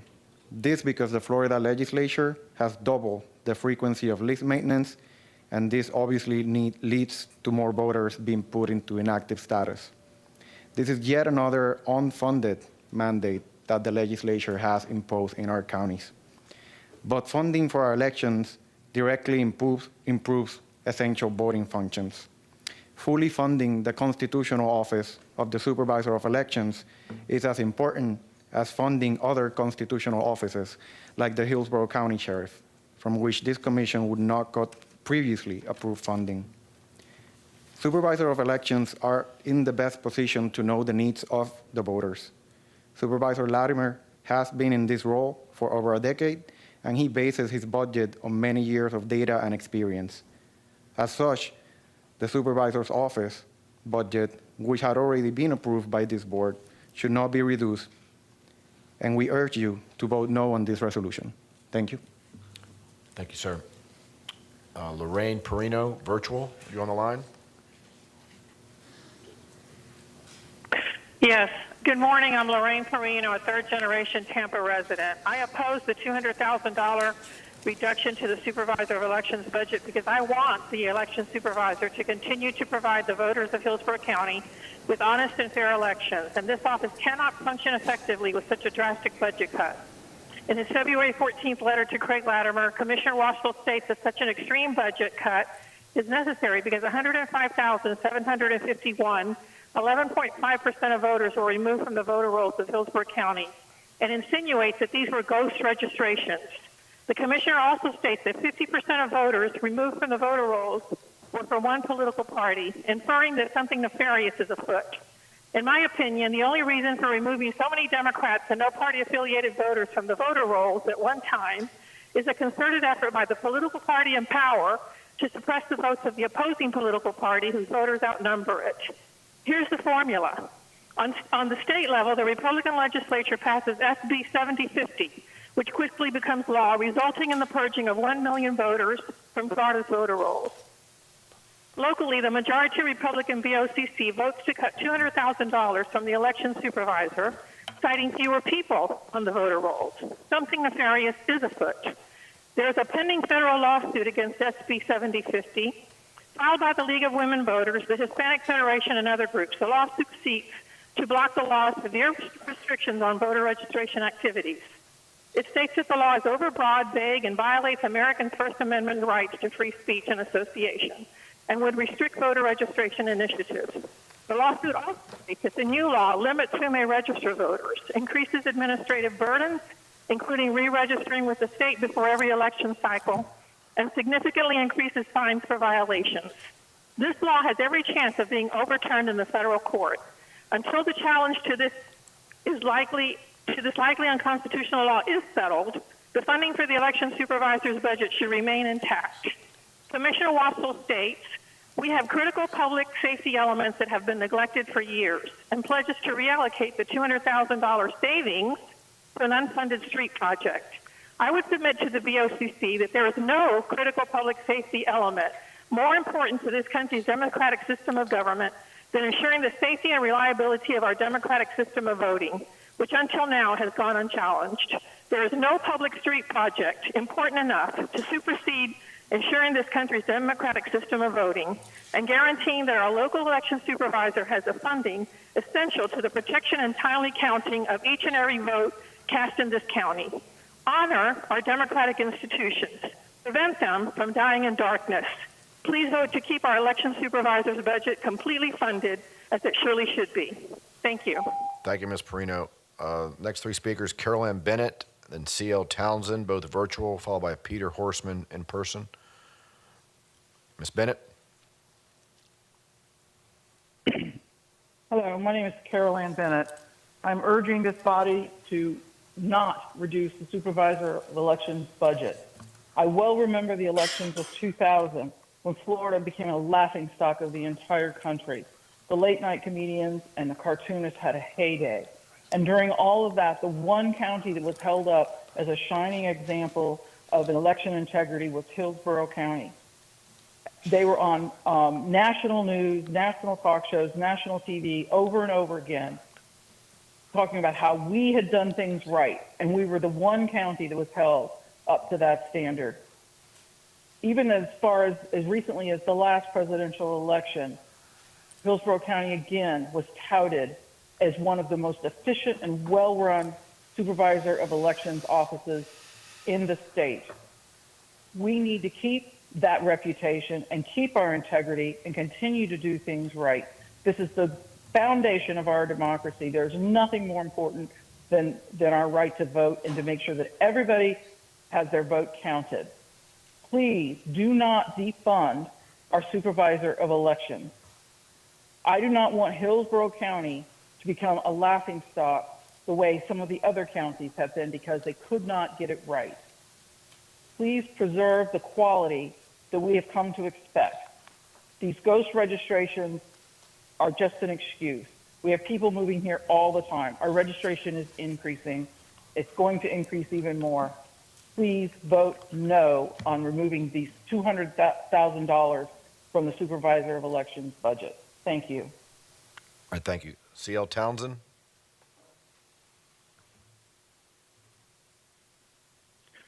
Good morning, Commissioners. Thank you for this opportunity. As a Plant City resident and a member of the Plant City Democratic Club, we want to certainly endorse the idea to disapprove this ridiculous proposal. There's no reason to consider, in light of the population growth, the increase in registrations that are occurring, that there is a reason to reduce this department's budget. Furthermore, if you want to reduce traffic conditions, then you need to really get serious about creating a budget and a tax that will do that rather than nickel and diming the program as you have proposed. Let's have some serious traffic transportation proposals put forward by the board. 200,000 is not a deal. Thank you, and I hope that you will continue to disprove this ridiculous proposal. Thank you. Thank you, Mr. Townsend. Next three speakers in person, Peter Horstman, followed by Denise Marrero, and then Benny Davies. Good morning, sir. Good morning. I'm Peter Horstman. Excuse me. I'm the campaign chair and the treasurer and a member of the Political Action Committee of the Hillsborough County LGBTQ+ Democratic Caucus. And I'm here to basically enforce what everybody else has said so far. I'm thoroughly opposed to the reduction of the Supervisor of Elections budget during this crucial presidential election season. The supervisor submitted this budget with all the verification detail last fall, and it was approved at that time. The data and reasoning for making this reduction has been countered by the supervisor with factual information that proves this reduction could be detrimental to providing safe, secure, and accurately verifiable elections through the 2024 election cycle. There are so many variables that must be taken into consideration, such as unforeseen special elections, runoff elections, recounts, and this year especially added security for the poll workers. I have been a poll worker and will be for this election cycle. I also have been a poll watcher and a poll greeter. I worked on the recount for Agricultural Commissioner Freed and Senator Scott. Hillsborough County has always been unquestionable in regard to our elections at times when other areas of the state, such as Palm Beach, Broward, and Miami-Dade counties have been in disarray.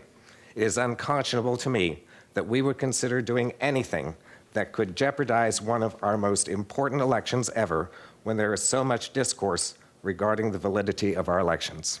Thank you. Thank you, sir. Denise Marrero, followed by Benny Davies, and then Tark Awardi Virtual. Good morning, County Commissioners. My name is Denise Marrero from Faith in Florida. I'm here today representing many clergy, faith leaders, and directly impacted people, like members of our churches that serve our country in the various branches of our military, and who would negatively be affected by this proposed budget cut to the Hillsborough County Supervisor of Elections office. It's my understanding that this poorly timed budget cut of $200,000 should be used, frankly, to stay in the budget because this issue seemed to have been already in the budget, already voted by members of the County Commission. So, I think it's really important that we understand that some of these particularly inactive voters could be individuals that are deployed, that are serving our country, protecting our freedoms. So it's really important that, while they're making the ultimate sacrifice to make our country safer and protect our God-given rights, that we also protect their rights here at home. We at Faith in Florida believe this county commission had it right the first time when you all voted on the budget as proposed by the Supervisor of Elections Office, and that this current proposal to cut $200,000, approximately 16 weeks from the Florida primary election in August and subsequent general election scheduled for November 5th during a presidential election year, it's just simply not sound and dare I say, not patriotic considering who would be impacted, especially when you consider how many folks are moving into the fastest growing region where I live as a Hillsborough County resident in South Hillsborough County. Our prayer this morning, because we do pray, is that this body of elected officials table or remove this bill from the agenda today, because we at Faith in Florida strongly believe that there are serious unintended consequences that would negatively and disproportionately impact our soldiers, veterans, and other traditionally marginalized voters in the county. We urge the County Commission to open up the lines of communication with the Supervisor of Elections and ask him to report on how this budget cut would impact our troops and other voters that would be disproportionately impacted from casting a ballot before you move today to pass this item on your agenda. Inactive voters are simply tax-paying residents of Hillsborough County that move frequently, potentially vote infrequently, like casting a ballot every 4 years for the presidential election. But they don't cast a ballot perhaps in every election because they may be deployed or they may be working more than one job to keep a roof over their heads. In closing, our faith leaders always lift up our troops in sacred prayers in their faith tradition that they not be harmed as they perform their duty. So we ask that this county commission reconsider this proposal on the agenda today to vote with the wisdom of Solomon in such a way that would not negatively impact our soldiers' rights as they fight for yours and ours. Thank you. Thank you, Ms. Marrero. Is there a Benny Davies here? And followed by a Tark Awardee virtual and a Betsy Braden in person. Good morning. Good morning. Good morning, Commissioners. My name is Abney Davies. I am a Hillsborough County resident, and I'm speaking on behalf of Common Cause Education Fund. We are a nonprofit organization dedicated to supporting voters and upholding the core values of American democracy. We all know what's at stake in this major election year. There are 2 countywide elections this fiscal year, and preparation for the general election needs to happen now. $200,000 was allocated to contact inactive voters due to increased list maintenance required by SB 7050. But now, these voters are being robbed of the opportunity to be reminded to update their files and vote in this election. Why is that? Reaching out to inactive voters is the right thing for the supervisor to do. We must remember, inactive voters are still registered voters. These are our neighbors who have moved or just didn't open up a piece of mail on time. The people of Hillsborough County are working together to create an open, honest, and accountable government that serves the public interest, promotes equal rights, opportunity, and representation of all, and empowers all people to make their voices heard in the political process. This unnecessary budget cut will impede those efforts.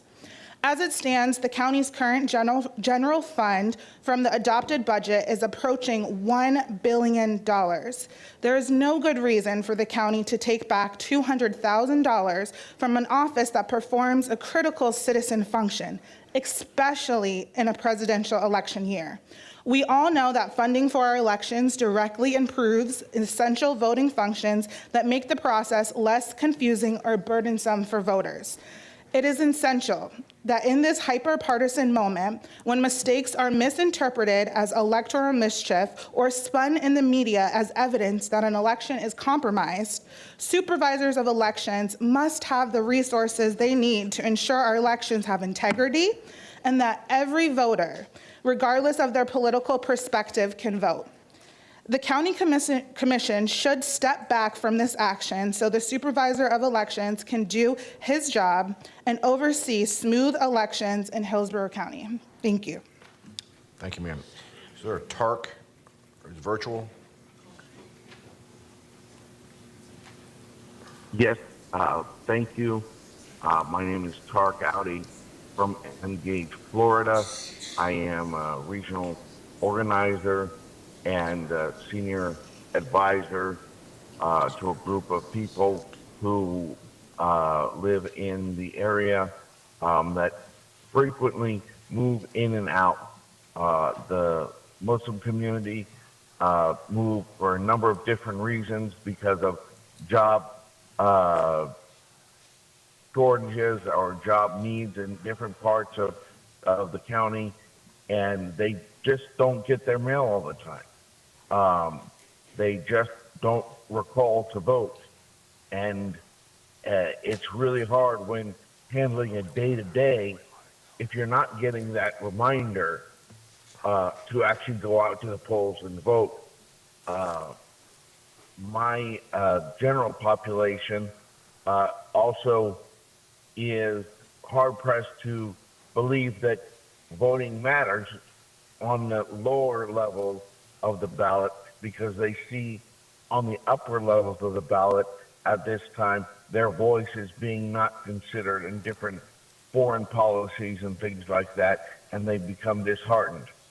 However, if reminded, because they are working 2 or 3 jobs, that there is a time to vote and you need to vote, as I've seen by my own personal telephone calls to activate my base. This does improve participation, and it does verify the system of governance, giving all people a voice. Taking away $200,000 now would be like taking away $200,000 from the fire department in the middle of a firestorm. And this is an election year. It is a firestorm, and we need every penny. And you can always, if it's not spent, return it. That concludes my comment. Thank you very much. Thank you. Betsy Braden, followed by Rob Woods.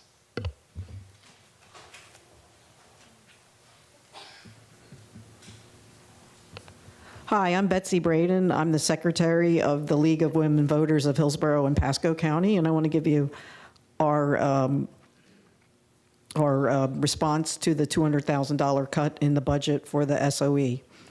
The League of Women Voters of Hillsborough and Pasco Counties urges the Commission to vote against reducing the Supervisor of Elections budget by $200,000 in this presidential year.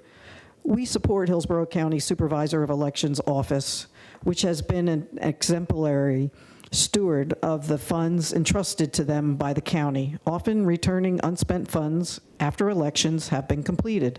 While voters are regularly removed from the voter rolls for inactivity, it is clear and has been confirmed by the Supervisor of Elections that inactive voters are not ghosts. They are real people, real registered voters who simply do not vote in the last election, not uncommon in a non-presidential election. Many of these real registered voters will vote in 2024. They are already registered, so they can and will show up on election day to vote. The number of active registered voters generally increases significantly in presidential election years, such as this one. Preparation for 2 elections this year, on August 20th for the primary and nonpartisan offices and the November 5th general election, requires considerable training of staff and volunteers. Resources will be spent to test equipment, including that used to ensure accurate and vote tabulation. The SOE's office also provides education and outreach to a growing number of Hillsborough County residents about voting. It does not make sense to reduce funding that is used to ensure the accuracy and security of the votes of Hillsborough County residents. This is a time to support our Supervisor of Elections office and ensure the allocation of funds remain as budgeted to protect our most important democratic process. Thank you. Thank you. Rob Woods, who is virtual. After that, Karen Giroch. Rob Woods did not check in. Okay, Karen Giroch. Yes, hello. I favor the budget amendment that reallocates $200,000 towards the pavement preservation program. As the county budget decision makers, your constituents are being squeezed financially, and your job is to prioritize spending of precious tax dollars. The voter rolls have dipped because voters became inactive. That doesn't mean that they can't continue to vote. It means their address confirmation cards have come back undeliverable multiple times, and they haven't voted in years. Most likely they have moved and never left a forwarding address.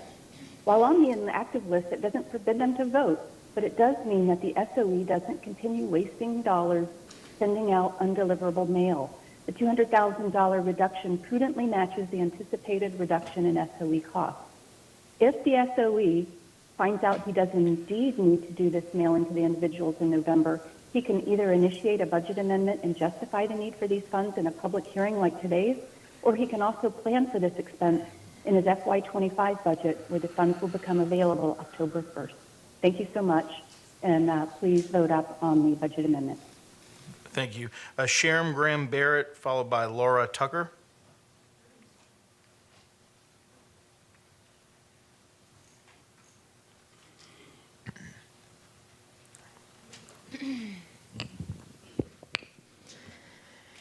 Good morning. My name is Sharon Graham Barrett. I am a private practice owner in Hillsborough County and a very concerned citizen and resident.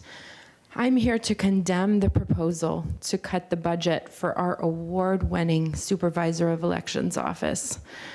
Year after year, our SOE office has shown the highest caliber of practice, being the best of stewards of our public funds, and making sure that all people can exercise their right to vote with no barriers and access to voting. Cutting our Supervisor of Elections office budget after it has already been approved is an unpatriotic and shameful political move. We live in a democratic republic, and we must uphold the right to vote and put our money, our budget, where our mouth is, to make sure that this most fundamental right can be realized by all of our citizens. I want to reiterate that the officials in our SOE office have repeatedly demonstrated the highest caliber of stewardship of our public funds. There is no reason to cut the Supervisor of Elections budget. At the end of every fiscal year, the SOE returns unspent money to the county. The dip in active voters was anticipated, and that was included under consideration in the proposed and already approved budget as it stands. This funding is sorely needed to prepare for potential emergencies like hurricanes and power outages. Also, we must prepare for election-related possibilities, like special elections to fill vacancies, unavailable polling places, and recounts. Because the SOE returns unspent money to the county at the end of every fiscal year, you can spend any unused funds that are returned on transportation at that time. We have a sacred responsibility to uphold our Constitution and the provision of free and fair elections. Do not cut the Supervisor of Elections budget during this election year. Thank you. Thank you. Laura Tucker, followed by Chris Taylor.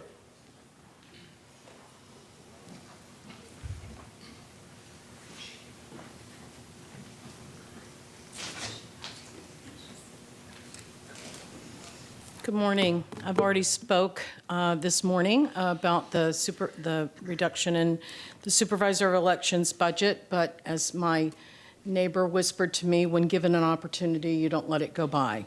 So once again, I would ask that you vote not to reduce the Supervisor of Elections budget.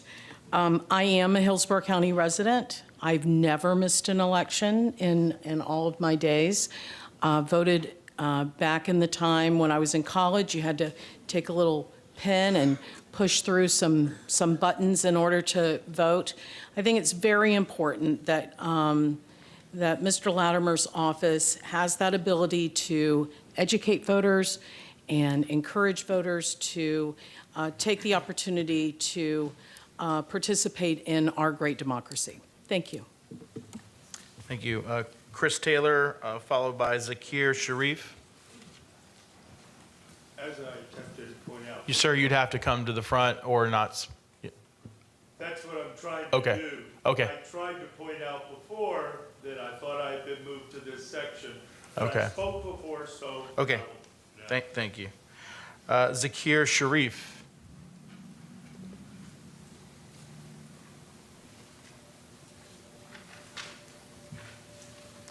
Hi, good morning. My name is Zakir Sharif. I'm with Engage. We are a nonpartisan voter turnout organization here based in Florida. And I myself am actually a Hillsborough County resident. I just wanted to add my voice to what seems to be a chorus of opposition to this proposal. I don't really think that cutting adding $200,000 to the budget of paving any roads would do anything to really adjust our traffic or even really improve it. However, I am a renter. I do get the mail for whoever was living in my previous units, the previous tenants, and I do see that the supervisor elections does attempt to reach out to everyone that has been registered, and I believe that that activity is probably the best use of money we could ever spend. Actively trying to keep voters on the rolls is probably the most important thing we can do to guarantee the integrity of our elections. And I would request the board please oppose the proposal to cut the money. Thank you. Thank you. Patricia Hall, followed by Robin Lockett.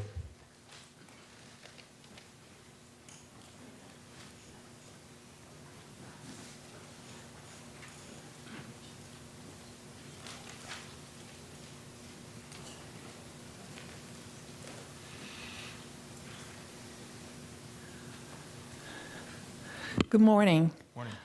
I was expecting to be in the 9 o'clock hour, and my speech got taken away by somebody who had it on their phone. So I would just like to add to, as the last fellow said, the chorus of people suggesting that we don't remove the $200,000 from the supervisor of elections. Evidently, this has never happened before in the middle of the year. And I was very surprised to learn that all these constitutional offices return money at the end of the year. And maybe those of you that are new on the board in the last year and a half are not aware the sheriff's office, for example, returned $50 million in the last 3 years. Maybe their budget is too high. But if Commissioner Wastel is interested in grabbing money in the middle of the fiscal year, why just from the supervisor of elections? There's plenty more where that came from. Thank you. Thank you. Robin Lockett.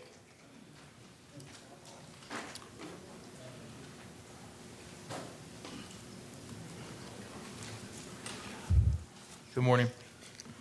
Good morning. My name is Robin Lockett, and I'm the Regional Director of Florida Rising. We're a membership-based organization. Our goal is to empower the community to fight on issues that concern them, and this is one of those issues. This is a major election year. There are 2 countywide elections in fiscal year 23 and then 24. Alone and preparation for the general election needs to happen now using these funds. The commission wouldn't cut previously approved funding from the other constitutional officers like Hillsborough County Sheriff Chad Cronister's funding to fight crime, yet they want to cut to run smooth elections right in the middle of a presidential election. This is a time where we have to be mindful, and everyone sitting up here has voters.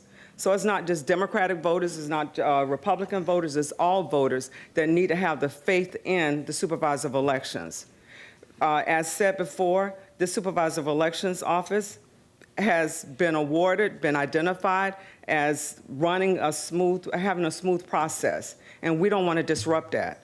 So if you have the mind frame that this is a Democratic issue, wrong. It's all voters.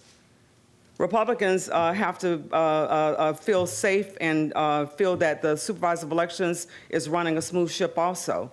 So please take that in consideration. Vote no, not to support the removal of this $200,000. Thank you. Thank you. Okay, now we'll move into our board discussion. Commissioner Wilson, I know this was your item. Sure, I'll briefly introduce my item and reserve my time for any needed follow-on debate. That this is a simple reduction of $200,000 and reallocation to a critical infrastructure improvement in the economically disadvantaged area of East Tampa. Okay, thank you, Commissioner Wostel. Anybody else in the queue? Commissioner Myers. Yes, I'd like to, Commissioner Wostel, you said a disadvantage for East Tampa. Can you explain that so I have a better understanding? Yes, this project specifically is one of the 25 or so roads that is largely unknown that the County of Hillsborough is actually responsible for within the municipality of East Tampa. And because of that reasoning, it's eligible for these countywide dollars, unlike the restrictions of unrestricted, unlike the restrictions of the unincorporated dollars. So this project specifically is near an elementary school. I forget the name of the street right now, the name of the school, but it's in the northeast area of East Tampa. Commissioner Cohen.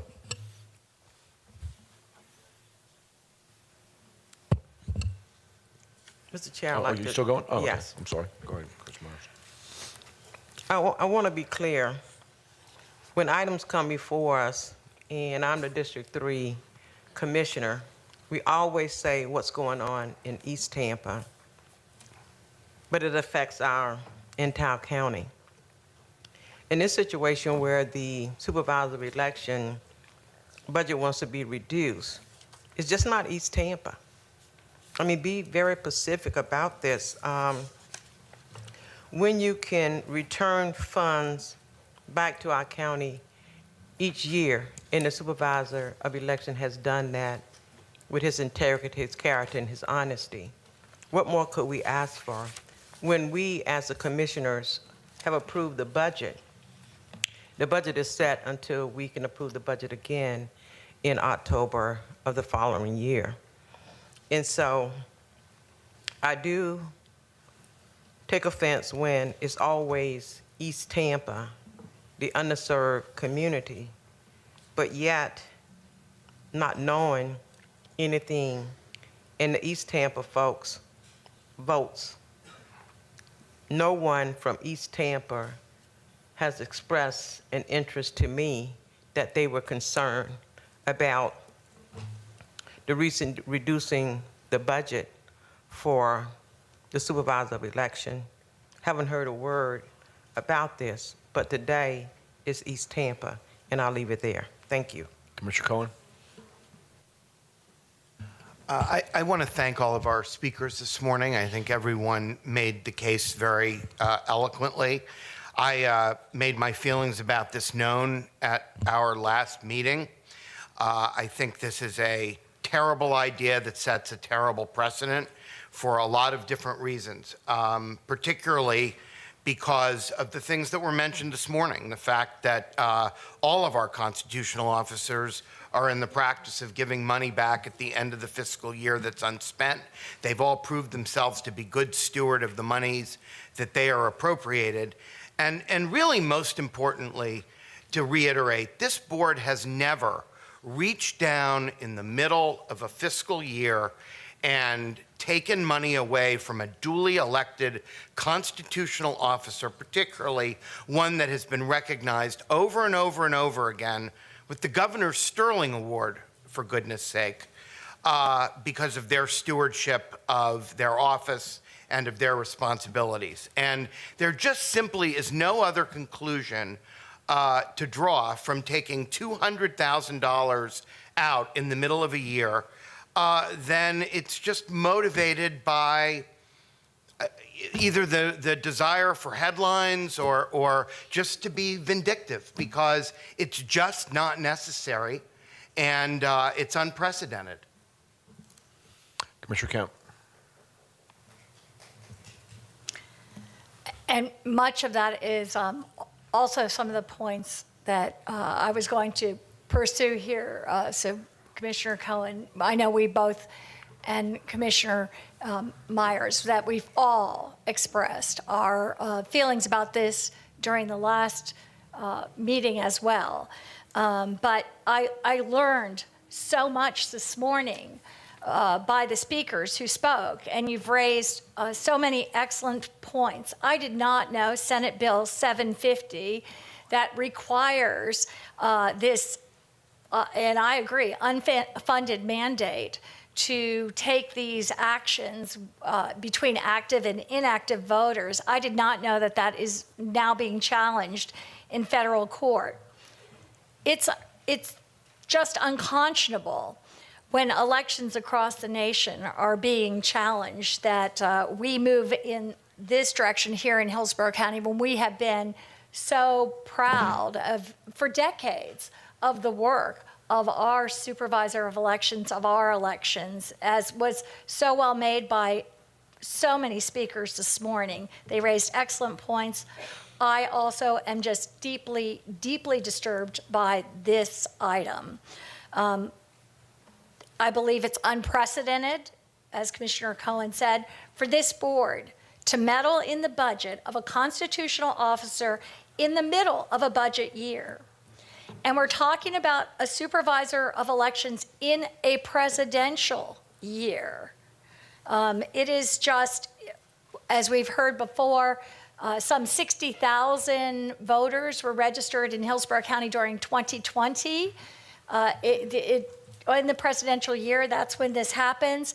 It's a critical time to make sure that everyone has access to voting. And again, these are not voters that have dropped from the rolls. They are inactive at this time. We still have them on our rolls. That's very important to remember.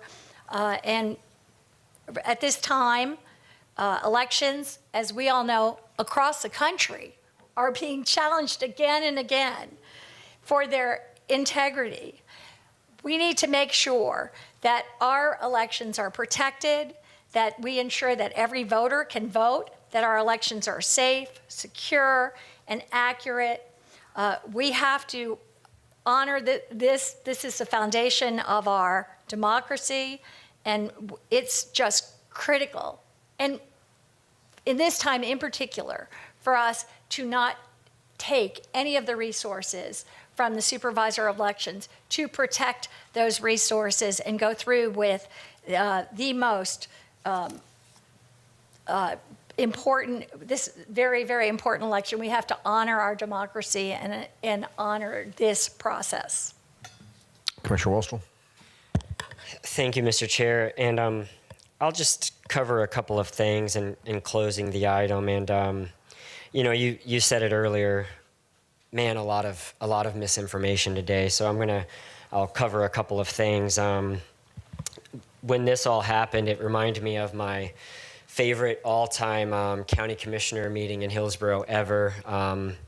It actually was when at the time of 2022, the District 6 Hillsborough County Commissioner was intentionally gerrymandering the seat of the District 2 Hillsborough County Commissioner meeting, and they brought in a letter of support from the League of Women Voters, and the comments made about assuming that they are in any way a nonpartisan organization struck my chord when this organization called All Voting is Local Florida jumped in with the supervisor of elections. So I researched them and their grant funding, found that 2 of the organizations that fund them are funded by Open Society, which is of course which is the George Soros Foundation. So I found that quite interesting when they said, them and the supervisor of elections said that I was taking such a substantial, quote, amount of the supervisor's budget. So this will be my first point, that I'm providing information that was provided directly by the supervisor of elections. His total budget for fiscal year 24 is $18.1 million. I'm asking for $200,000 based off of fact and reasoning. $200,000 out of $18.1 million, the reciprocal is 1.1% of his total budget. 1.1% of his total budget. That's my first point that I would like to make of this entire scenario. Second, no one has said that these inactive voters cannot vote. That is complete, made up misinformation by anyone regurgitating that statement. That is the supervisor of elections choosing politics over people. No one has suggested that in any Folks, not gonna shape or tolerate form. that. We know that they can go and vote. My letter to the supervisor of elections, quietly and calmly, directly to him, without going to the media, without sending it to anybody else, was directly to him, asking him to participate in what I foresaw as a potential need for potential savings to reallocate to critical infrastructure needs. It was he who decided to respond to everyone and bring in the media and go for, as you pointed out, Commissioner Cohen, headlines, not myself. I decided to try and handle this privately and professionally. He chose not to participate in the process. Deputy, please identify those that are causing an uproar, and if they continue, have them removed. Thank you. Commissioner Wallstall. Thank you very much. I have in no way participated in any of the allegations that the supervisor of elections came and testified at this dais, that if anyone is participating in election conspiracy theories that he said, it's him, not myself. I have never in any way insinuated that anyone shouldn't be able to vote. I have only professionally engaged with him in his capacity as the supervisor of elections once, and I know that I'm not questioning the outcome of his vote. I'm sure that Commissioner Owen isn't questioning the outcome of his vote. I'm sure that Commissioner Hagan isn't, and I'm pretty sure that Commissioner Cepeda isn't. None of us are questioning the outcome of his votes of 2022. No one has in any way, shape, or form suggested that. This is a basic reduction of $200,000 based on the fact that the supervisor of elections came here on March the 6th and said that nothing changes when these voters are changed from active to inactive. They can still vote. Again, no one said that they couldn't or that they shouldn't. I encourage you to come out to vote.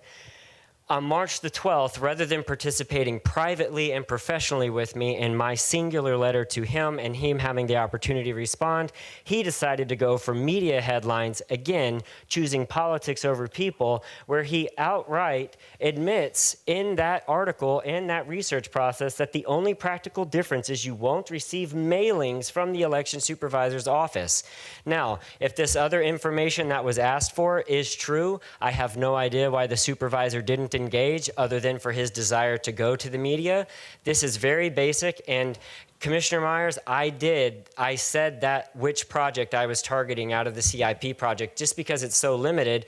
And frankly, yes, there are projects near Bayshore that the city owns, and I do just believe that they can wait a little longer and that I would rather shift this money to that area that more identifies for a public safety need that was near an elementary school to hopefully better protect children that, as we know, are required to walk to school within a 2-mile radius. So I respectfully request your support on this very simple, modest reduction and reallocation of the supervisor of elections budget in accordance with Chapter 129 of the Florida state statutes that specifically gives the county government officials the requirement, duty, and ability to do budget amendments during the year. It is not set in stone. We are required by state law to be fiscally responsible for the taxpayers' dollars. Thank you very much.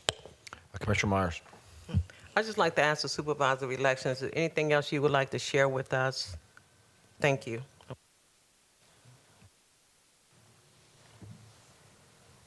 I'm sorry, Commissioner Myers. I'm done. Oh, you're done? Okay.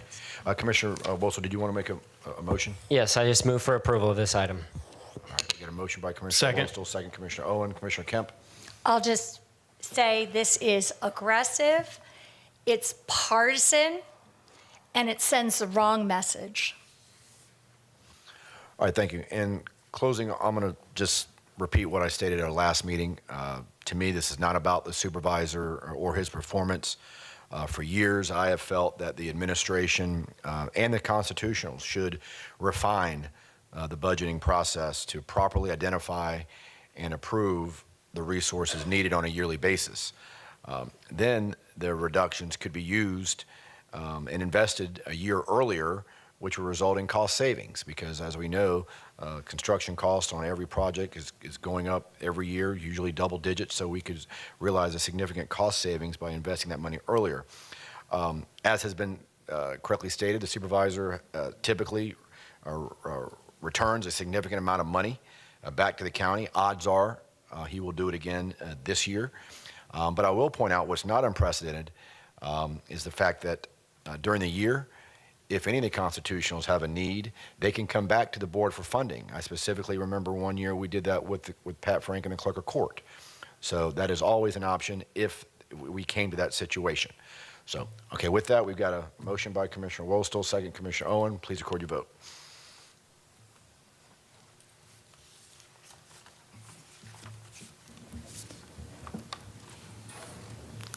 Motion carried 4-3. Commissioners Cohen, Kemp, and Myers voted no. All right, thank you. Bonnie, next item. Thank you. The next item is item B1. This is to receive a draft ordinance generally providing for the renewal and levy of the community investment tax. And Sam Hamilton from the County Attorney's Office will take you through this item. Good morning, Sam. Good morning. Sam Hamilton, County Attorney's Office. At the board's last meeting, we were directed to draft an ordinance in collaboration with the county administration to provide for the renewal of the CIT and the associated referendum. The draft ordinance before you, which we previously provided for your review, contains various recommended provisions that were recommended by the administration based on input received from the board. Based on those recommendations, the draft in many respects mimics the 1996 ordinance for the original levy of the community investment tax.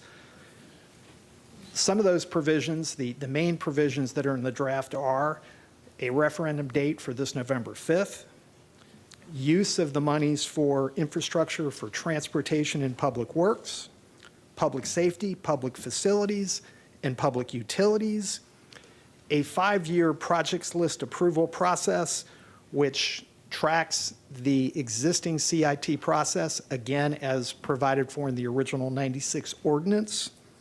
The ballot language, of course, is also included. And also, like the original 1996 ordinance, there are 2 conditions. The referendum to remain, if the board moves forward with the ordinance, to remain on the ballot, 2 things need to occur before August 1st of this year. The governments, the county, and the other recipient governments of funds would need to approve and sign an interlocal agreement addressing the distribution of funds. In addition, each of the local governments receiving funds would need to hold a public hearing and approve a list of projects for the first 5 years, what they would use the CIT funds for. These 2 conditions will assist in informing the public in advance of the election of the specific projects to be funded if the renewed CIT, or if the renewal, of the CIT is approved. If the board decides to go forward, in order to schedule the public hearing and advertise it, we do have a few requests. The first, as reflected in the agenda item, would be confirmation of the acceptance by the board of the recommended provisions that are currently in the ordinance. To the extent there's a desire for any changes, we would obviously need determination by the board with respect to any of those. In addition, there are 3 what I'll just call open issues that the board will need to determine. First, the duration of the renewal period. That obviously is critical. Ultimately, that would be included in the ballot question. Second, how and to which governments would receive CIT funds. How would the monies be distributed? What has been contemplated, again, much like the existing CIT, the distribution would be addressed in an interlocal agreement. With respect to the county and the cities, it's contemplated that the distribution would be based on the statutory formula for the half-cent sales tax program, which is population-based. If the board determines to include the school board, it would likely be a percentage-based for the school board, since the population doesn't really fit with an allocation for the school board.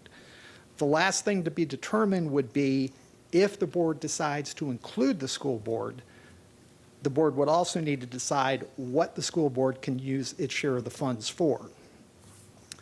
Lastly, 2 other additional requests.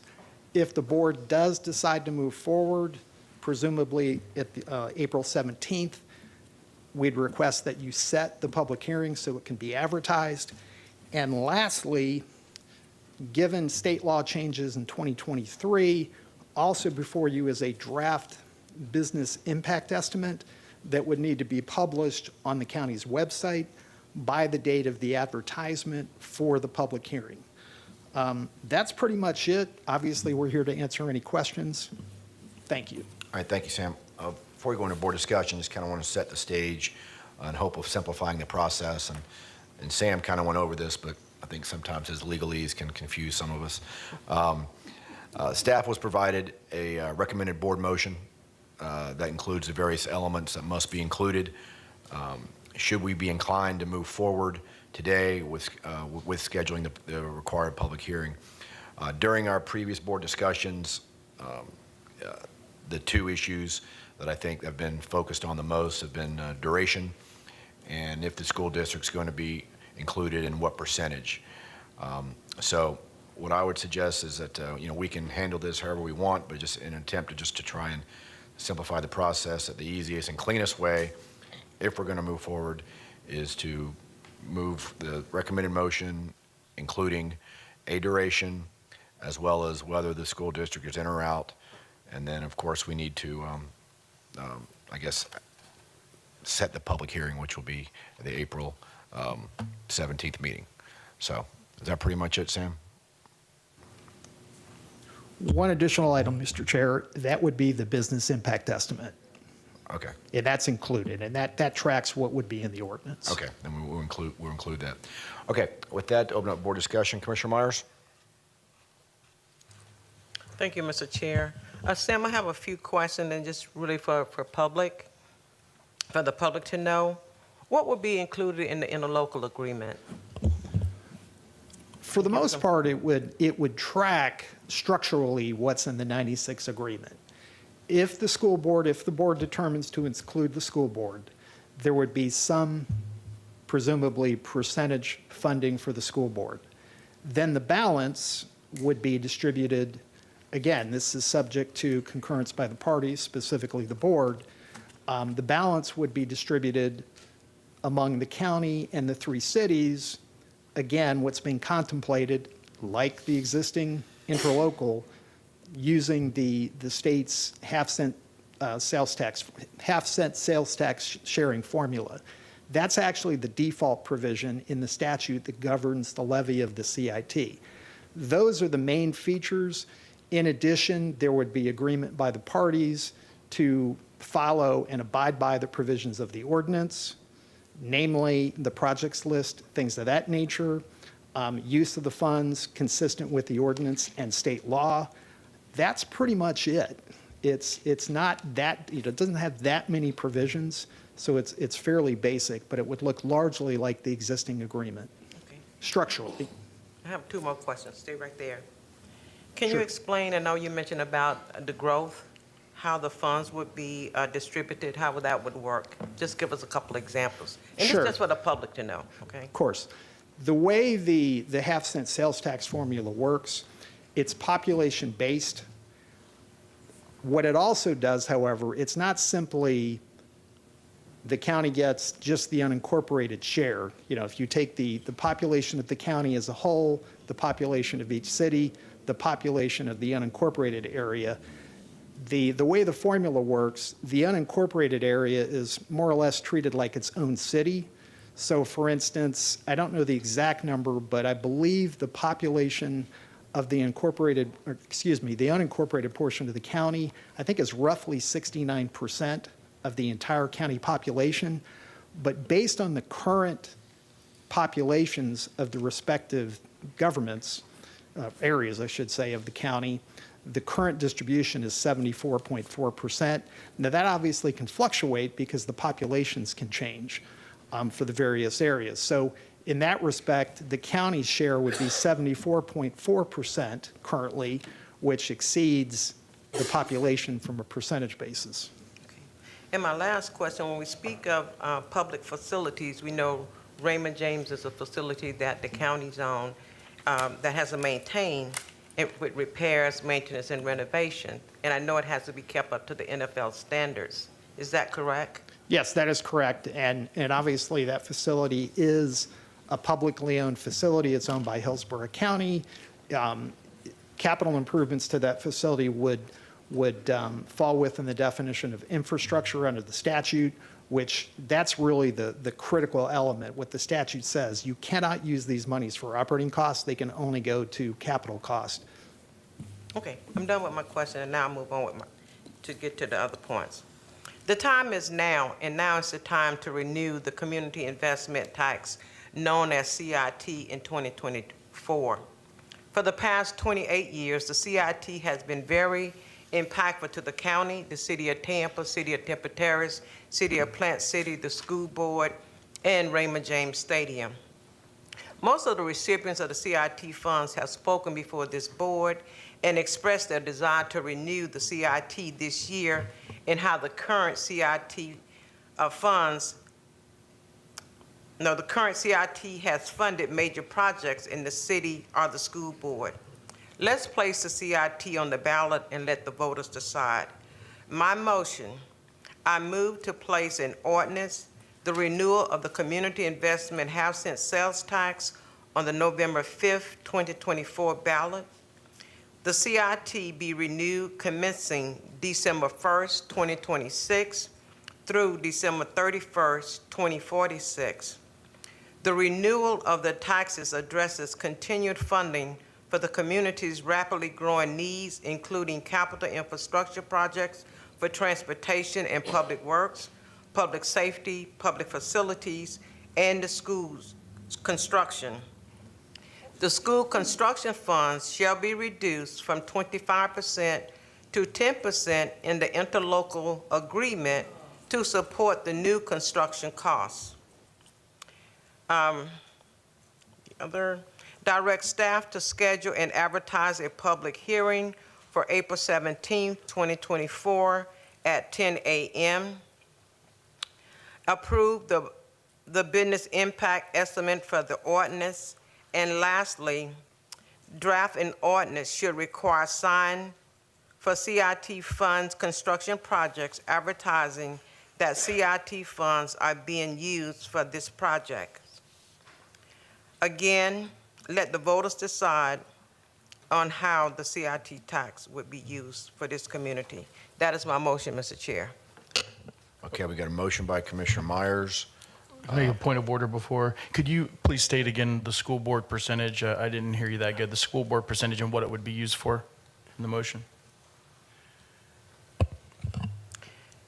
The school construction fund shall be reduced from 25% to 10% in the interlocal agreement to support new construction costs. And your motion was 20 years? Yes. Okay. Yes. Okay, we got Second. a motion by Commissioner Myers, second Commissioner Cohen. Commissioner Owen? Thank you, Mr. Chairman. And the way I was going to hopefully try to lead this off was not to actually present a motion, but just to let everybody know kind of where I'm at. The reason I think that this is important is because this has to be something that we as a board have a consensus on. I really believe that. This is the most important thing that we are going to do, I believe, as the county commissioners this year. These CIT funds, just for the public purposes, if you're listening for the first time, this is not a new tax. This is a renewal of an existing tax that is used for critical infrastructure, public safety. A lot of folks will label it a stadium tax. You could label it a parks tax. You could label it anything that it funds tax. But the critical and the most important part of it is that it is very essential to critical infrastructure here in Hillsborough County. In this, like I said, I think it's really important that this has a real bipartisan approach because I do feel it's going to be close, and especially with what the school board just did. The school board just is going to be sending us to approve a 1 mil. I think it's important for us to decipher the difference between those two. 1 mil is on the back of the taxpayers of Hillsborough County on property taxes. What the CIT tax is, it's paid by people here in Hillsborough County, people outside of Hillsborough County. Very, very important to know the difference besides the fact that it is not a new tax. Look, if I believe that throwing more money to the schools would solve the problems, I'd do it. Trust me, I'd be the first one to do it. But history does not show that. But what I'm going to propose is definitely a lot of concessions by me, okay? This is not something, this is terrible lawyering to start off with where you say that you would be in this process. But the reason it's important is because, and also for the public's purposes, we have sunshine law. So we do not have the benefit to caucus like a legislative body does. So Commissioner Myers just making that motion, that's the first we've heard of this. So we don't have an opportunity like a lot of legislative bodies to discuss matters. And that does put us at a disadvantage. But where I'm at this, and I'm not going to read this as even a substitute motion, okay? I'm going to read, and I'm going to let you know, because I won't be supporting that motion. And the reason I think that that's important is because if I'm not supporting that motion, and another commissioner is not supporting that motion, and another, obviously different parts of the county and different supporters are not going to support the CIT. It is critical that we all get on board with the CIT if that's even possible. So here's where I'm at. And this is not a substitute motion, Mr. Chairman. I'm just letting you all know where I'm at. I would request the date of November 5th, 2024 be the date of the referendum for renewal. The use of the CIT funds for infrastructure for transportation and public works, public safety, public facilities, and public utilities. CIT funds may be pledged to repay bonds, but I do want to stress that it is critical that we become as much pay as we go as possible with utilizing the option to bond when we can. The county and other governmental entities receiving CIT funds must adopt for resolution after a public hearing a list of projects to be funded for the duration of the approved tax years. That is really critical, and that is different from the current CIT. I don't see why we have to be bound to basically state we have to in 5 years revisit this. Why?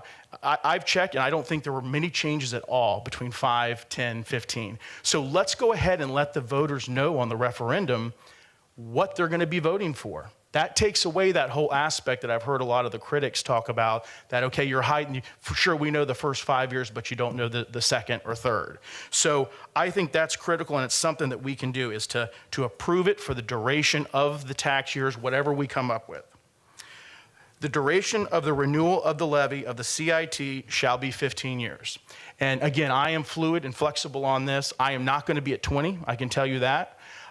Where I've come up with 15 years, I've looked at conservative boards that surround our county. Pasco, Sarasota, Manatee, they're at 15 years.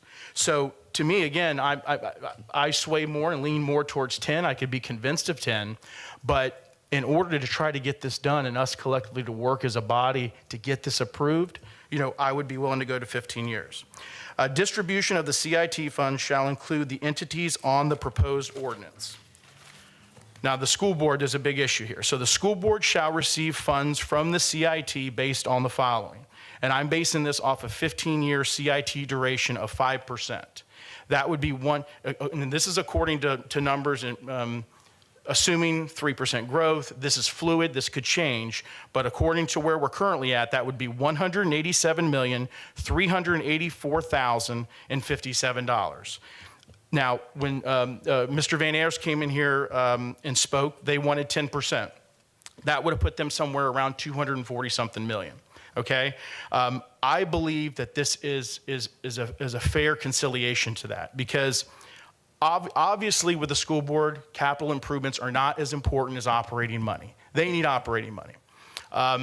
But I do believe that capital improvements are important to them, and we as a board, I do think still need to continue to try to fund some important capital improvements to the schools.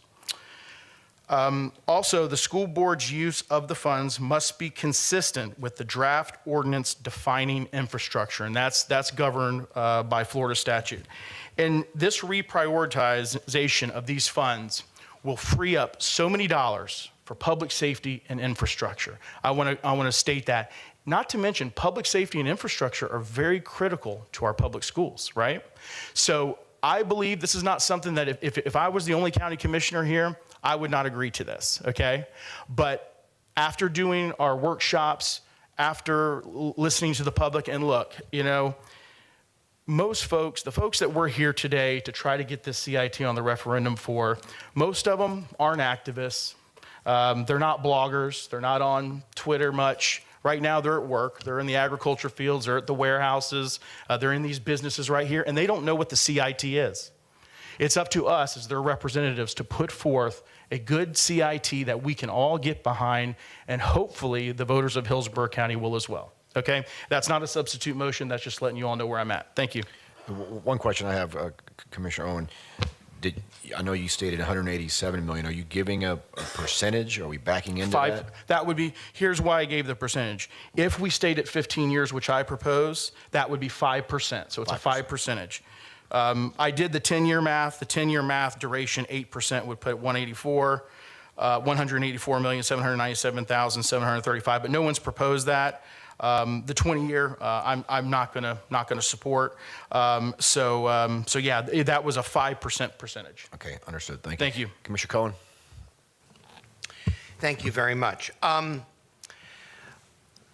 came in here this morning basically in the same place where Commissioner Meyer's motion is, thinking that 20 years was a good compromise between the 10 and the 30 that had been discussed at our last meeting. It's not a secret that I favor a longer period, but I recognize that there's some sentiment for doing something a bit shorter. I want to just talk about the schools for a second because, you know, I watched their meeting with great interest last night, and I recognize that I think we should all recognize that they have pretty significant challenges with teacher retention. And to the degree that it creates something of a headwind to have two taxes on the ballot at once, nonetheless, I can't fault them for trying to deal with an ongoing problem that they have in running their operation. In my discussions with the superintendent and the various different stakeholders, I had definitely come to the conclusion that 25% was too much in this iteration of the CIT.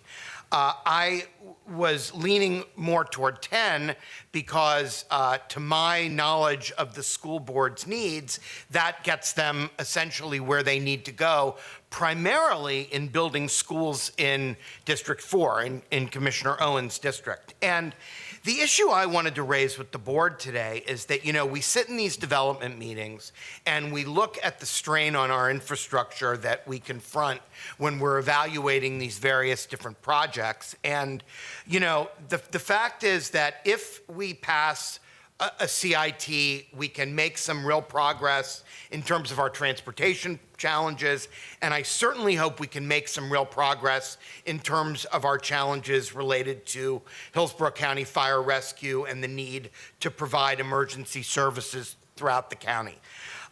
We have invested already hundreds of millions of dollars to develop water infrastructure to serve South and East County. We just recently approved a new wastewater treatment plant in South County. And my fear is that if we don't fund the school's capital needs along with all these other things, we're going to end up with a situation where we've made the investment elsewhere, and then the lack of school capacity is going to create a huge hole in terms of the sum of its parts. And I just feel very strongly that we are going to have to provide some money for the schools. And I'm gratified, Commissioner Owen, that you proposed the 5%. As I said, I was on board with the 10.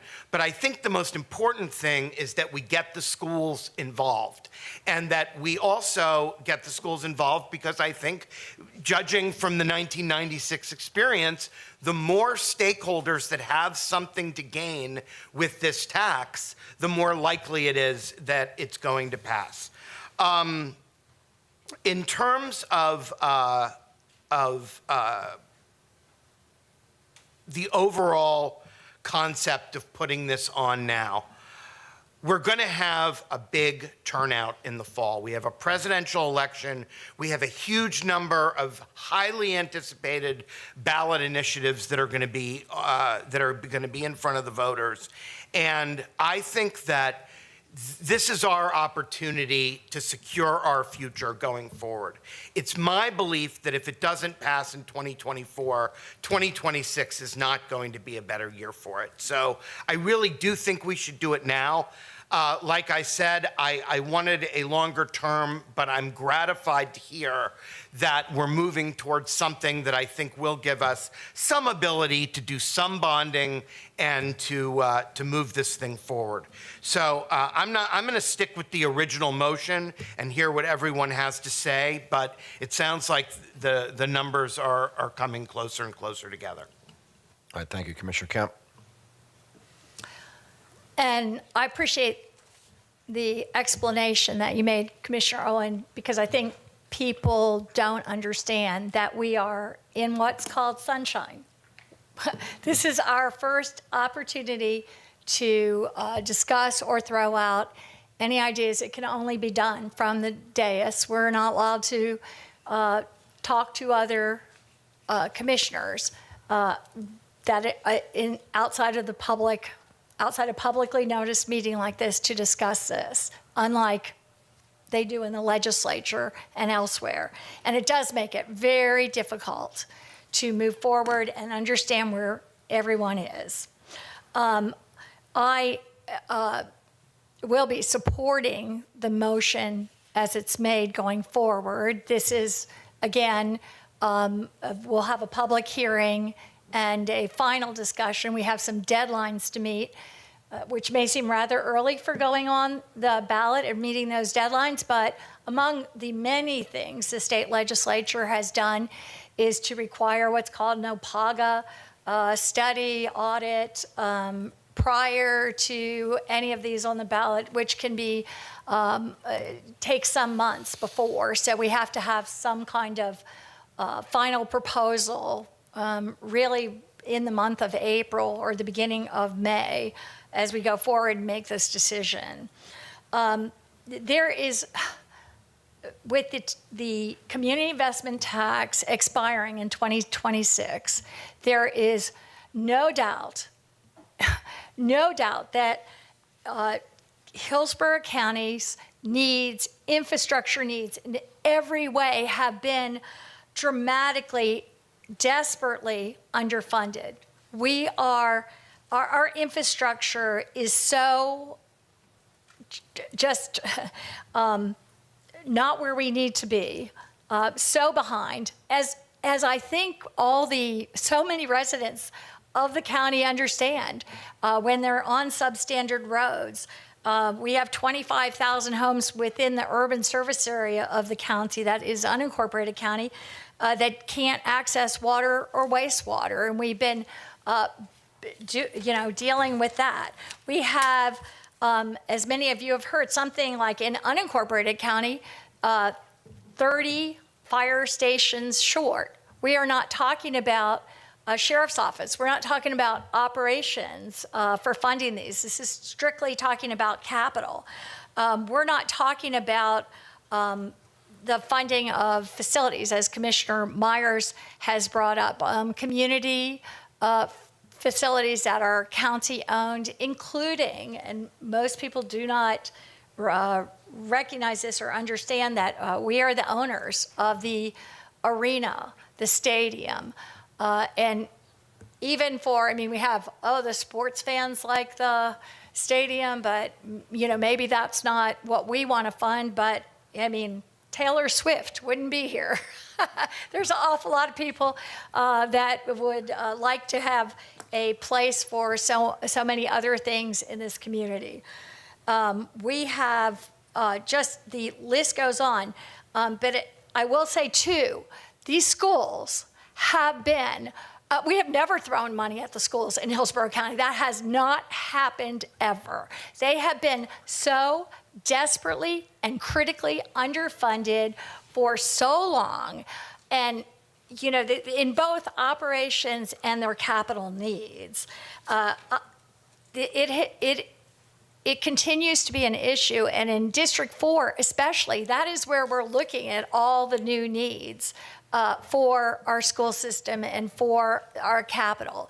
And we cannot, as we move forward, look at not accounting for that for the next 2 decades. As you all know, last week at the land use meeting, in top of all the development that's going on, and I know it's just the first step moving it forward, but there was a vote here. I was the one no vote, not to even look at the mass that was being talked about, but to place 10,000 new homes to open up agricultural areas that we have not zoned for building at all.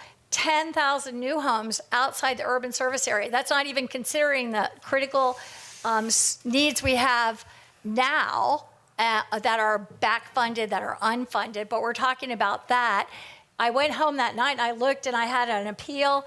I was looking at the emails I got. I had an appeal from Plant City, and they said, you know, we have substandard roads here, and the county needs to help us fund, because these are actually county roads. There's county roads in Tampa and Temple Terrace and in Plant City. They said, we need to fund this because, you know, we already have underway 2,500 homes that are being built newly in this new development here, and the county needs to do something about that. So we're not even talking about what we're facing now. We're talking about, you know, if we do 10 years, if we do 15 years, if we do 20 years, we have really got to consider what's coming down the pike. And schools are a big part of that. I'll say a huge part of that. It's our future. And I'll say this too, I have no problem with the schools looking for their funding as well for their operations. This is strictly capital investment, as was pointed out too. These are emergency shelters, and they're for charter schools. But we have also our operations, the schools do, what they're putting on the ballot for 1 mil, again, the legislature has restricted them. They're only allowed to collect it for 4 years, but the surrounding counties around us have all put in that 1 mil to pay for teachers. And it only lasts for 4 years, but we've lost all kinds of teachers here in Hillsborough County because they can go right next door in Pinellas, in Manatee, in Polk, and Pasco for higher wages. So I just think it's that I think the schools as well need a significant investment. We need to be thinking about them for the future. I would really want to look at least 15%. It currently is 25%, but to look at 15%. But you know, I'm willing today to just vote to move this forward, and we need to. This definitely needs to be on the ballot in November. The needs are desperate in so many ways. I would like to see us looking at a somewhat higher investment for our schools. Commissioner Wolstel. Thank you, Mr. Chair.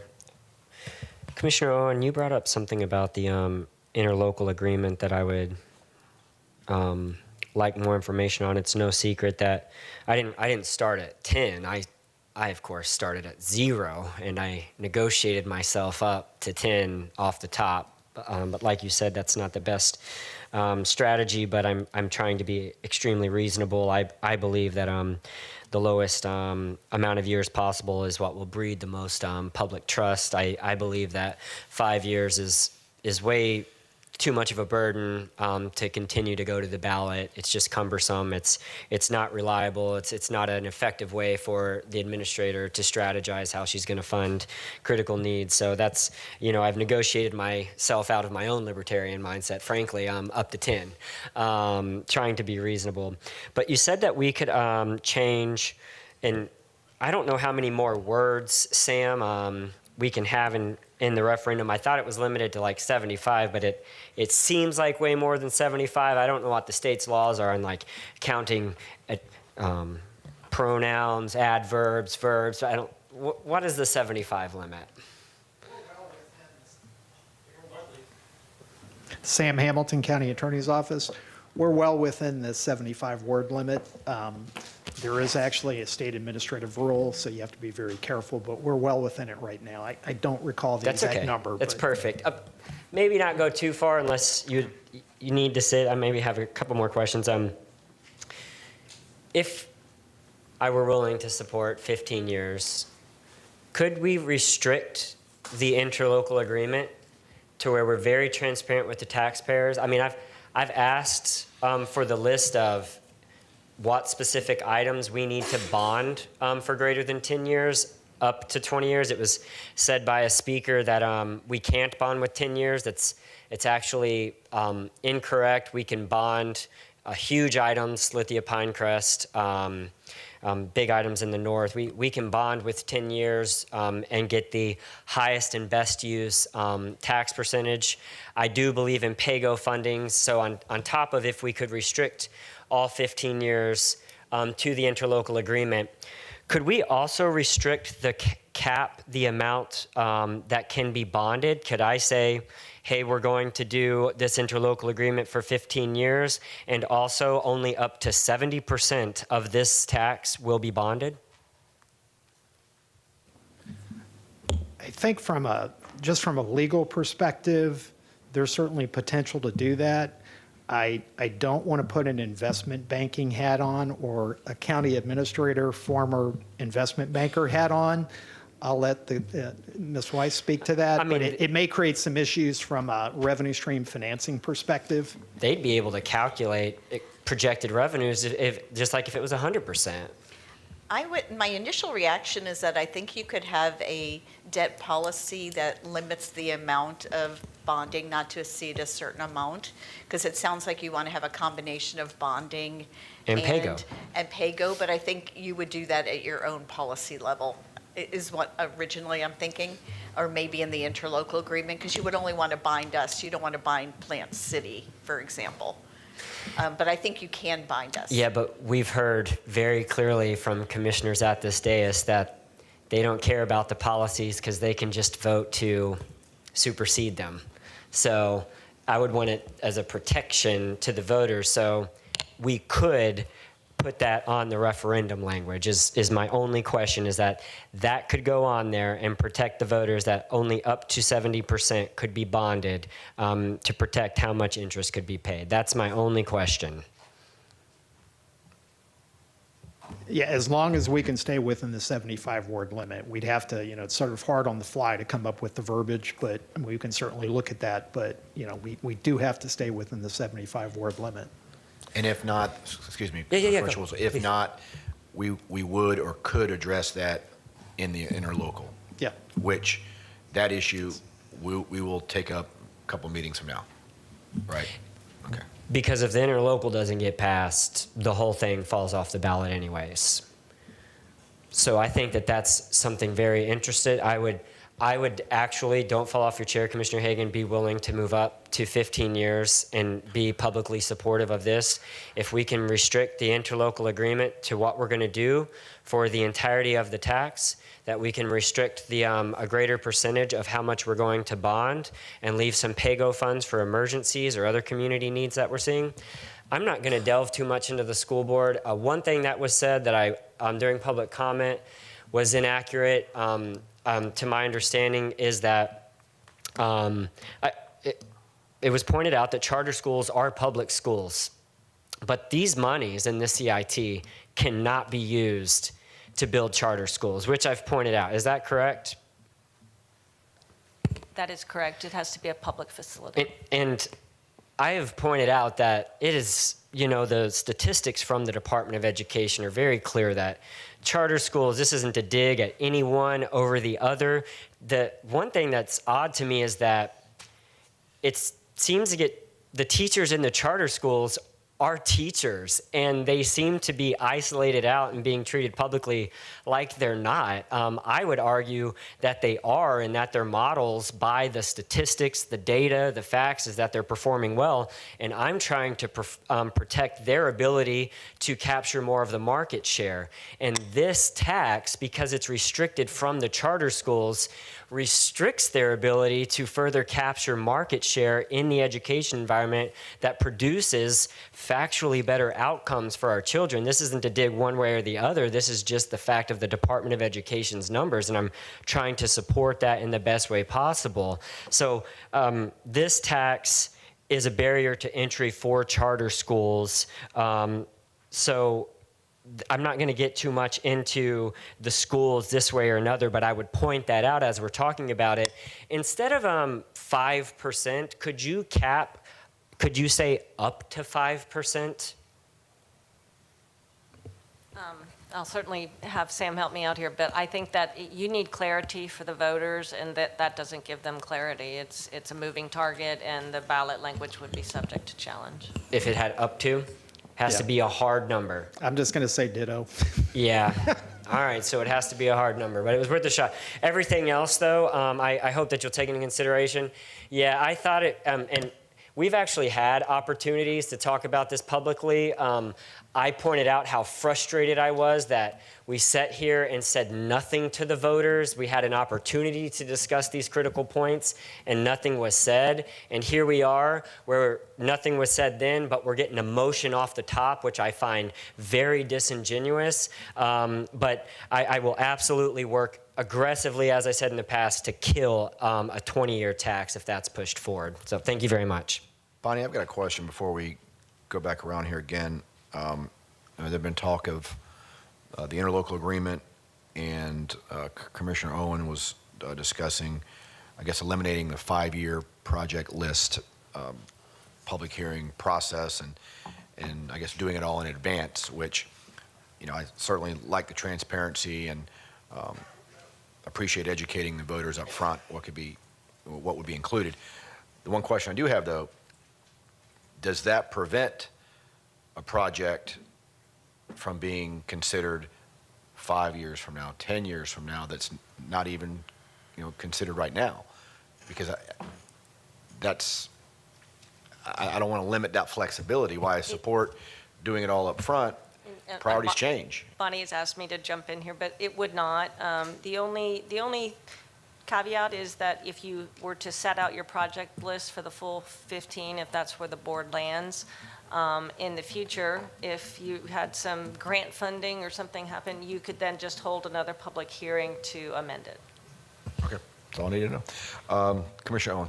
Thank you, Mr. Chairman. I should have started off by thanking staff for laboring with me over this. I've had a lot of sleepless nights over this, so I've been working, and thank you, staff, Sam and Bonnie and Christine, for really working hard with me on this.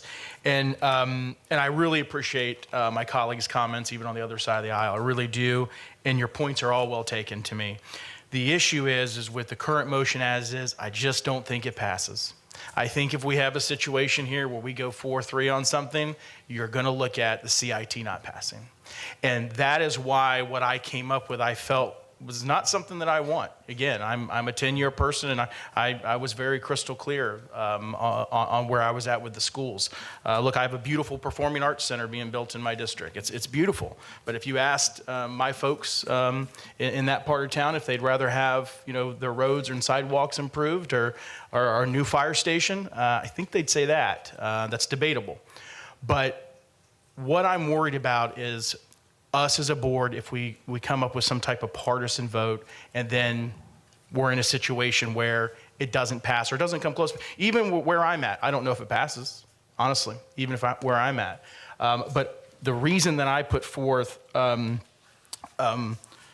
structured it in the way that I structured it is because I believe, from listening to the public, from listening to my colleagues, that is the best possible situation to get this passed. So I am not going to be supporting the motion, but I completely respect everything that you put within that motion. My issue is I just don't think it passes. So that's where I'm at. Thank you. Commissioner Cameron Cepeda.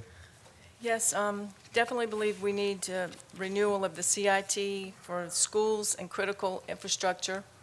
For the schools, I'd like to see 10%, and really would like to see a maximum of 10 years. However, as hearing everyone, I think it seems majority is at about 15 years, and definitely believe that we need to have a pay-as-we-go, for sure, yes. Thank you, Commissioner Wostel. I was just going to respond to you, Mr. That was my whole point of limiting that we only bond up to 70%, then we would have 30, and it's not like we only have the 30% back end. It would be 30% of every year's revenue that we have available for projects or new community improvements. I don't want to be the pessimistic, so it could be something really good that we've thought of and been talking about that 30% pay-go would be allotted for. So that's all. Commissioner Myers. Thank you. I know from our workshop we had on the Love Day, February the 14th, we talked about, as a board, and we had our municipalities here, that bringing this forth today. So the public knew this was coming. Now, if we were not prepared ourselves to come in here today with a motion, I was prepared to do that because we've been talking about the CIT tax for quite some time. So it's not new. We're not throwing this at the public right today, but we talked about the dates and all back on February the 14th. So I just want to remind us that we did talk about this early on. Thank you. Commissioner Cohen. Listening to the discussion, I would like to propose an amendment to the motion to take it to 15 years, which means that the motion on the floor would be 10% to the schools for 15 years. And I would say, to Commissioner Wastel's point, I am open to your 70% bonding. I'm open to doing that as part of the interlocal agreement, and I believe we can all maybe settle on that. Second. All right, Commissioner Owen. Yeah, I guess I'd like to hear from everyone on 10% to the schools. You know, I guess I just want to reiterate how important this is, not just to the cities, but the unincorporated part of Hillsborough County. And to piggyback on Commissioner Wostel, I think it's critical that the interlocals, I mean, we're going to address the interlocals a later date, but I think by us, we have to be transparent, though, with the voters and these interlocals. There's not going to be any stopgap in between. So, so again, I think that's critical. It's just really hard for me to get behind 10% to the schools. Again, when we can free up that money, I have real infrastructure and public safety issues on my side of town. And these capital improvements, while I think that they're important to the schools, I think that in some ways they've been treated as a luxury, and so that I'm going to stick to my 5%, but totally understand your position. But that's just where I'm at on it. Thank you. Commissioner Wostel.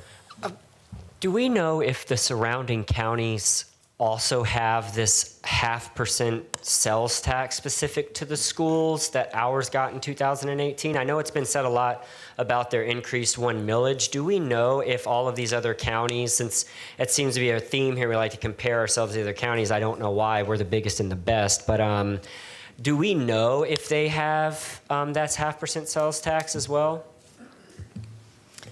I'm sorry, I don't know exactly which counties. I know that there are many counties that have it, but I don't want to tell you specifically. I'm afraid I might tell you something wrong. Because the only reason, Commissioner Spada, that I would agree with his 5% is that, you know, when this tax was approved in 96, they did not have, you know, they didn't get this other 0.5% until 2018. So we have to consider that now, that that sales tax, by the way, is a capital improvement only sales tax. Is that correct? That one they got in 18?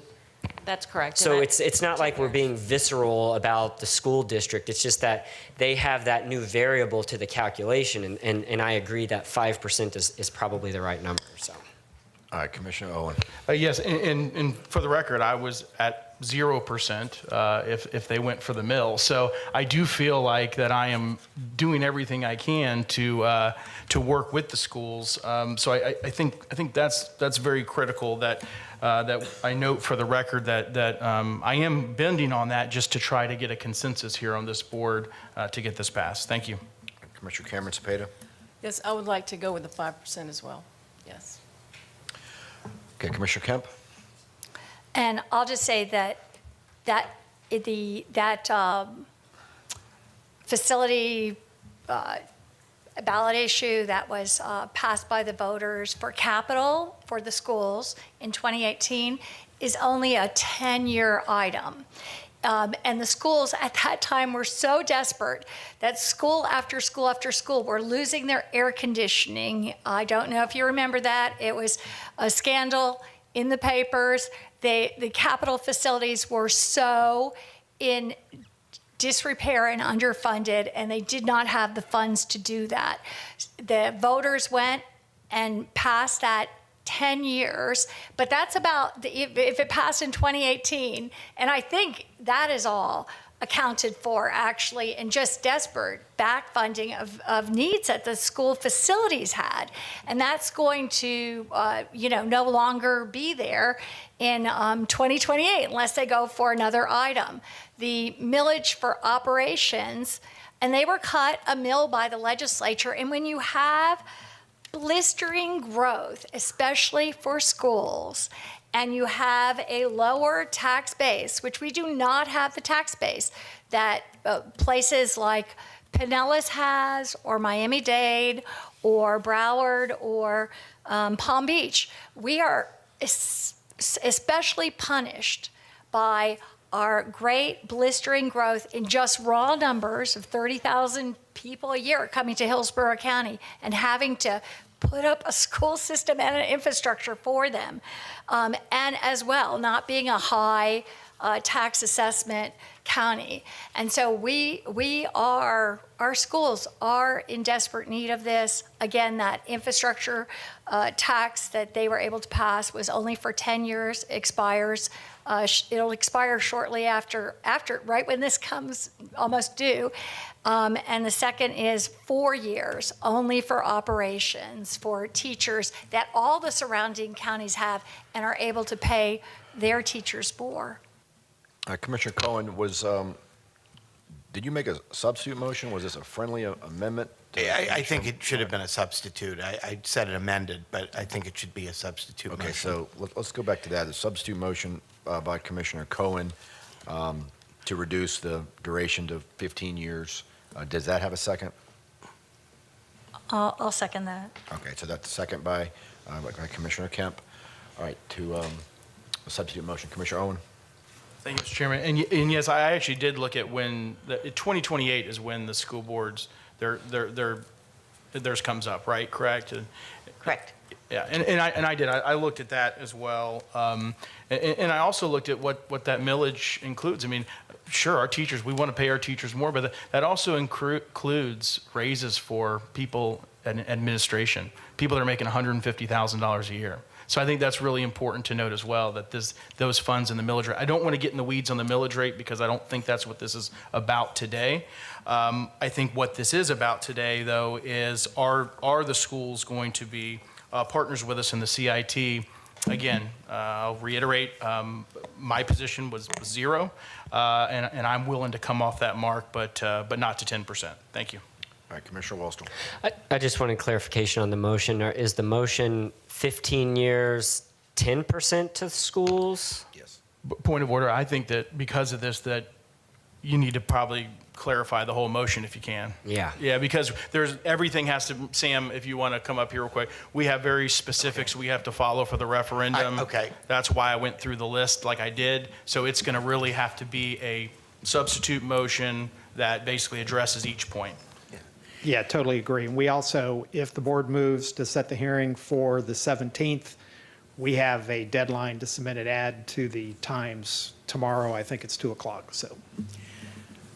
Yeah, so my point of order, you're going to. So it's, Commissioner Myers, if you want to restate your motion, I know, or Commissioner Cohen, I guess. Yeah, it was a friendly amendment. I was, I think, asking for Commissioner Myers' concurrence to go forward with her motion with 15 years. School district at 10%. Yeah. Advertise the public hearing on the 17th, the business impact. Were there any other specific items that need to be specifically stated in the motion? No, that's included everything.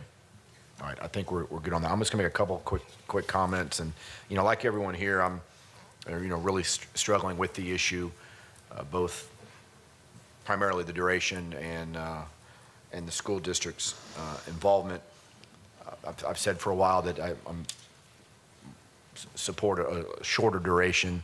But with the school district, it's challenging because I'm not questioning the financial needs facing the school district, but rather the timing and the potential impact of the CIT renewal. I understand the challenges facing the school district from a capital perspective. With our explosive growth, several new schools need to be constructed, and that's in addition to the much needed renovation and improvements of existing schools. My daughter is in the public school system. She's a junior at Hillsborough High. Coincidentally, she came home after her softball game last night, which they won, and she went 3 for 4, by the way. But was telling me how the school was struggling to find and keep teachers. Coincidental or not, I am sympathetic to the fact that there is a teacher shortage and teacher retention issues, and I do know that our school district is at a competitive disadvantage with surrounding districts with respect to pay. I'm not questioning the need. However, I am struggling with the timing and how it potentially impacts the CIT renewal, which is desperately needed. I know in 2018, 2 tax increases were approved by the voters. However, being involved in a number of elections through the years, I do feel that year was somewhat of an anomaly. I'm concerned that the school district is going to be perceived as double dipping with both referendums, although I know the needs are different. Actually, and Commissioner Wostel somewhat touched on this, could be viewed as triple dipping, since in 2018, the voters did approve a surtax for school district capital improvements. And again, this is somewhat what Commissioner Owen, I think, was going. It's really, how do we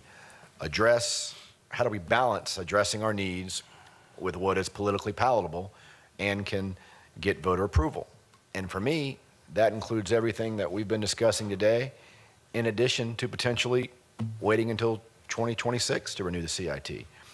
And again, what I struggle with is I do not want to support moving forward with a proposal that I believe will not be successful just because we have the need. I'd rather wait and get it right, so that's what I'm kind of struggling with. All right, so with that, we've got the substitute motion by Commissioner Cohen, second by Commissioner Kemp. Please record your vote.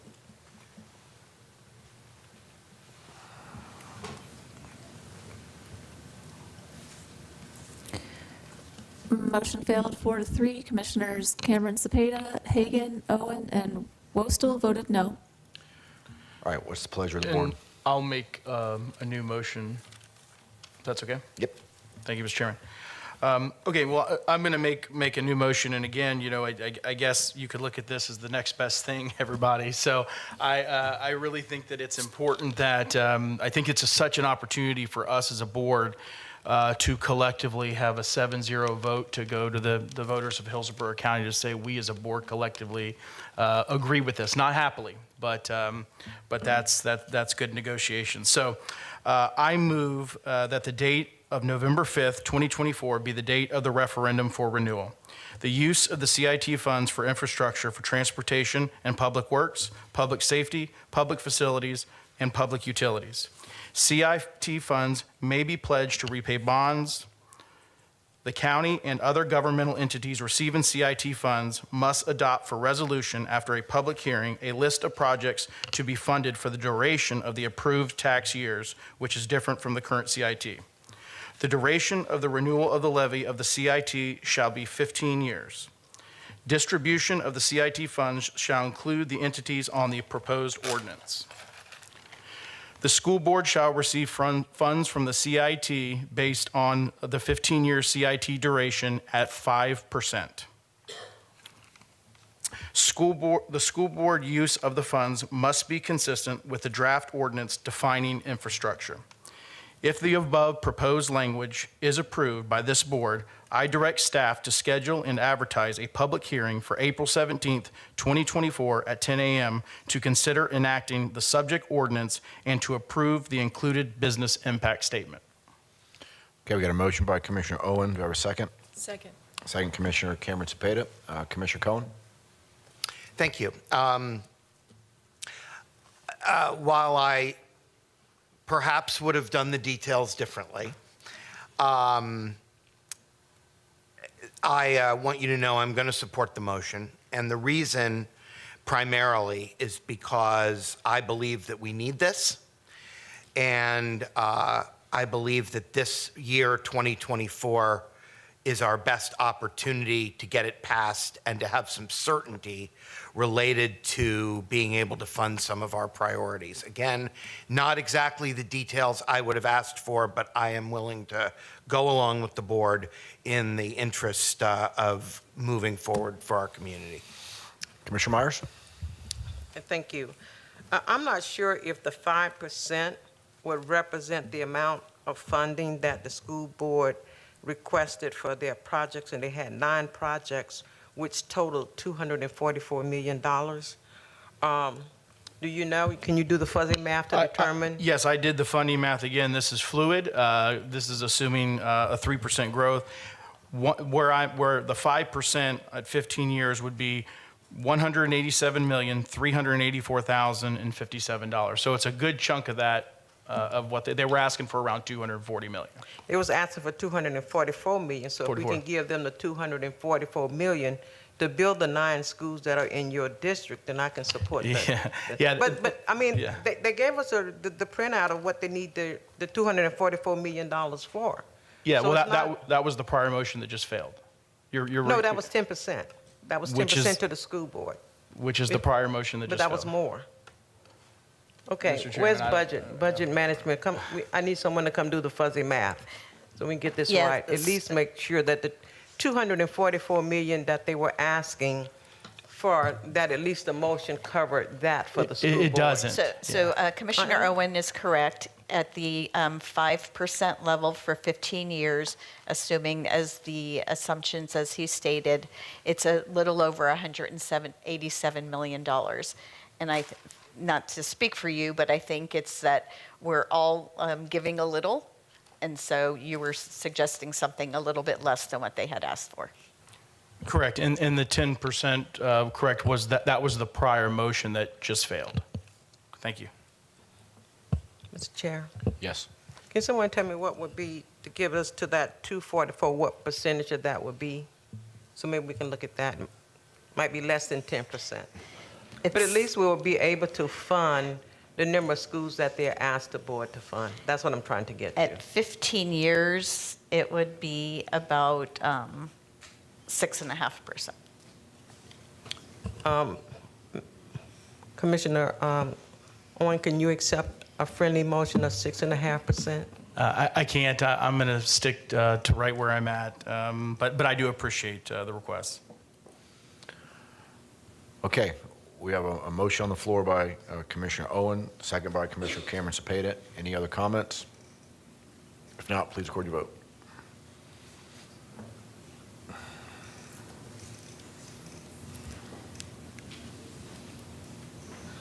Motion carried 5-2. Commissioners Hagan and Myers voted no. Okay, excellent debate and discussion. Appreciate all the board comments. And okay, we've got 3 additional items plus future issues. I don't think our items are that long. Is the board okay with pushing on? We're going to do that? All right, we'll have a 5-minute recess and then we'll reconvene.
Good afternoon and welcome back to the Board of County Commissioners April 3rd BOCC meeting. Okay, Bonnie, we got a few more items we need to wrap up here.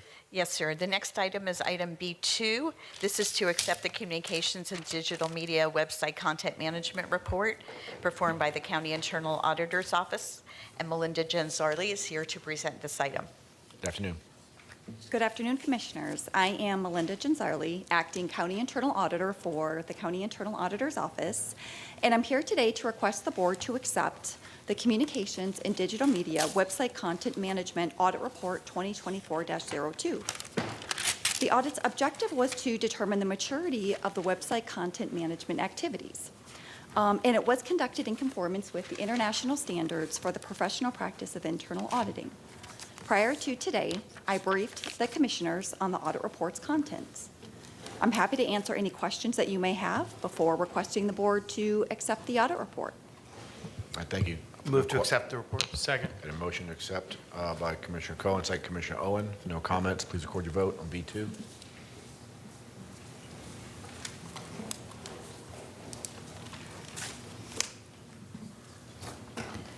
Motion carried 5-0. Next item. Thank you. Thank you. If we can skip the next item, because it's Commissioner Cameron Cepeda's item, and she's not here right this moment.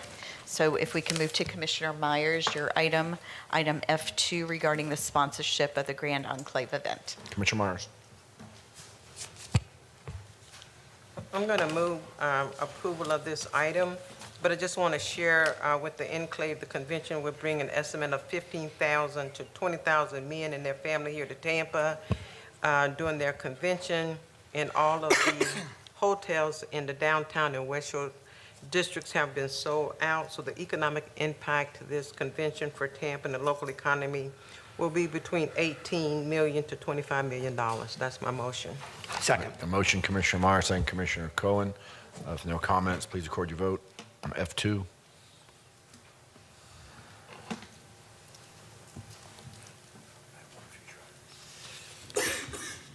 Motion carried 4-1. Commissioner Wostel voted no. All right, Bonnie, you want to go ahead and do future issues, I guess? Yes, sir. Commissioner Owen. Thank you, Mr. Chairman. I've gotten knowledge from folks in my district about Tutor.com, that it's been purchased by a Chinese private equity firm. And they do basically test prep and online tutoring. It's a platform. Besides security concerns, I also have concerns about what our youth have access to. So I got quite a few calls from folks in my district. I've reached out to staff. My understanding is that we have disassociated with them, but they are still on our website. So I would just request that that staff provide us, our board, some type of correspondence, just giving us our status with our membership with Tutor.com. Thank you. Commissioner Myers. Mine is to address the state issue regarding homelessness in public spaces, so we can get a report back at the August 2024 meeting. I would certainly appreciate that. Thank you. All right, thank you. All right, we can do our last item. Yes, our last item is item F1. This is Commissioner Cameron Cepeda's item regarding receiving a report from staff regarding repeated traffic signal outages along State Road 60 corridor. Good morning, or good afternoon now. Kim Byer, Assistant County Administrator for Public Works Administration. At the request of Commissioner Cameron Cepeda, the Public Works team evaluated the occurrence of flashing traffic signals along State Road 60. Our evaluation included data from January 1st, 2022 to March 19th, 2024, and covered a 6.1-mile stretch of State Road 60, which included 16 intersections and 13 signals. Flashing traffic signals happen for several different reasons: power outages, hardware or software issues, and weather. The recent incidents of flashes on State Road 60 in St. Cloud and State Road 60 in Valrico were traced back to modifications that were made by FDOT as part of their I-4 frame project. While the project aimed to enhance signal equipment, it inadvertently affected these signals, causing them to go into flash. To resolve the issue, FDOT removed that equipment and reinstalled the original equipment, and there's been no issues since the reinstallation. This event, caused by the I-4 frame project, caused 8 flashing events. Before that, We've only seen 2 incidences of flashing at these signals since 2022. Our team deems 5 non-weather-related flashing events within 2-year period to be excessive. Of those 13 signals evaluated on State Road 60, only 2 signals exceeded the 5 flashing events. They were Lakewood and State Road 60 and Parsons and State Road 60. The issue with Lakewood signal was attributed to damaged components in the panel, which were repaired in October of 2023. And since then, since the repair, we've had no issues of flashing at this signal. On the other hand, signal at Parsons and State Road 60 require additional attention due to old wiring. That signal really needs to be rebuilt. It's a DOT signal that we maintain. We have asked DOT to include this signal in their intersection needs list. In closing, the Public Works Engineering and Operations team maintains over 582 traffic signals throughout the county, in addition to 526 school crossing beacons. This team is committed to addressing signal malfunctions properly to ensure roadway safety and congestion relief. Moving forward, we'll continue to work closely with FDOT to implement necessary measures aimed at minimizing signal disruptions on State Road 60. That concludes my report. I'm here to answer any questions along with Josh Berlotti, Engineering and Operations Director. All right, thank you, Kim. Thank you. Commissioner Cameron Spada, do you want to make any comments? Yes, thank you for that report. We had constituents that were very concerned with those lights being out and for hours at a time, but, and that, thank you for, and they're moving forward to fix all that, so thank you so much for that report, and so that everyone can understand what happened there and that they are fixing all that. So thank you very much. And you want to make a motion to receive the report?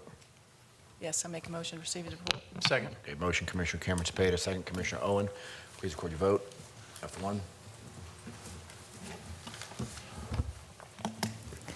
Motion carried 6-0. All right, with that, we're adjourned. Thank you.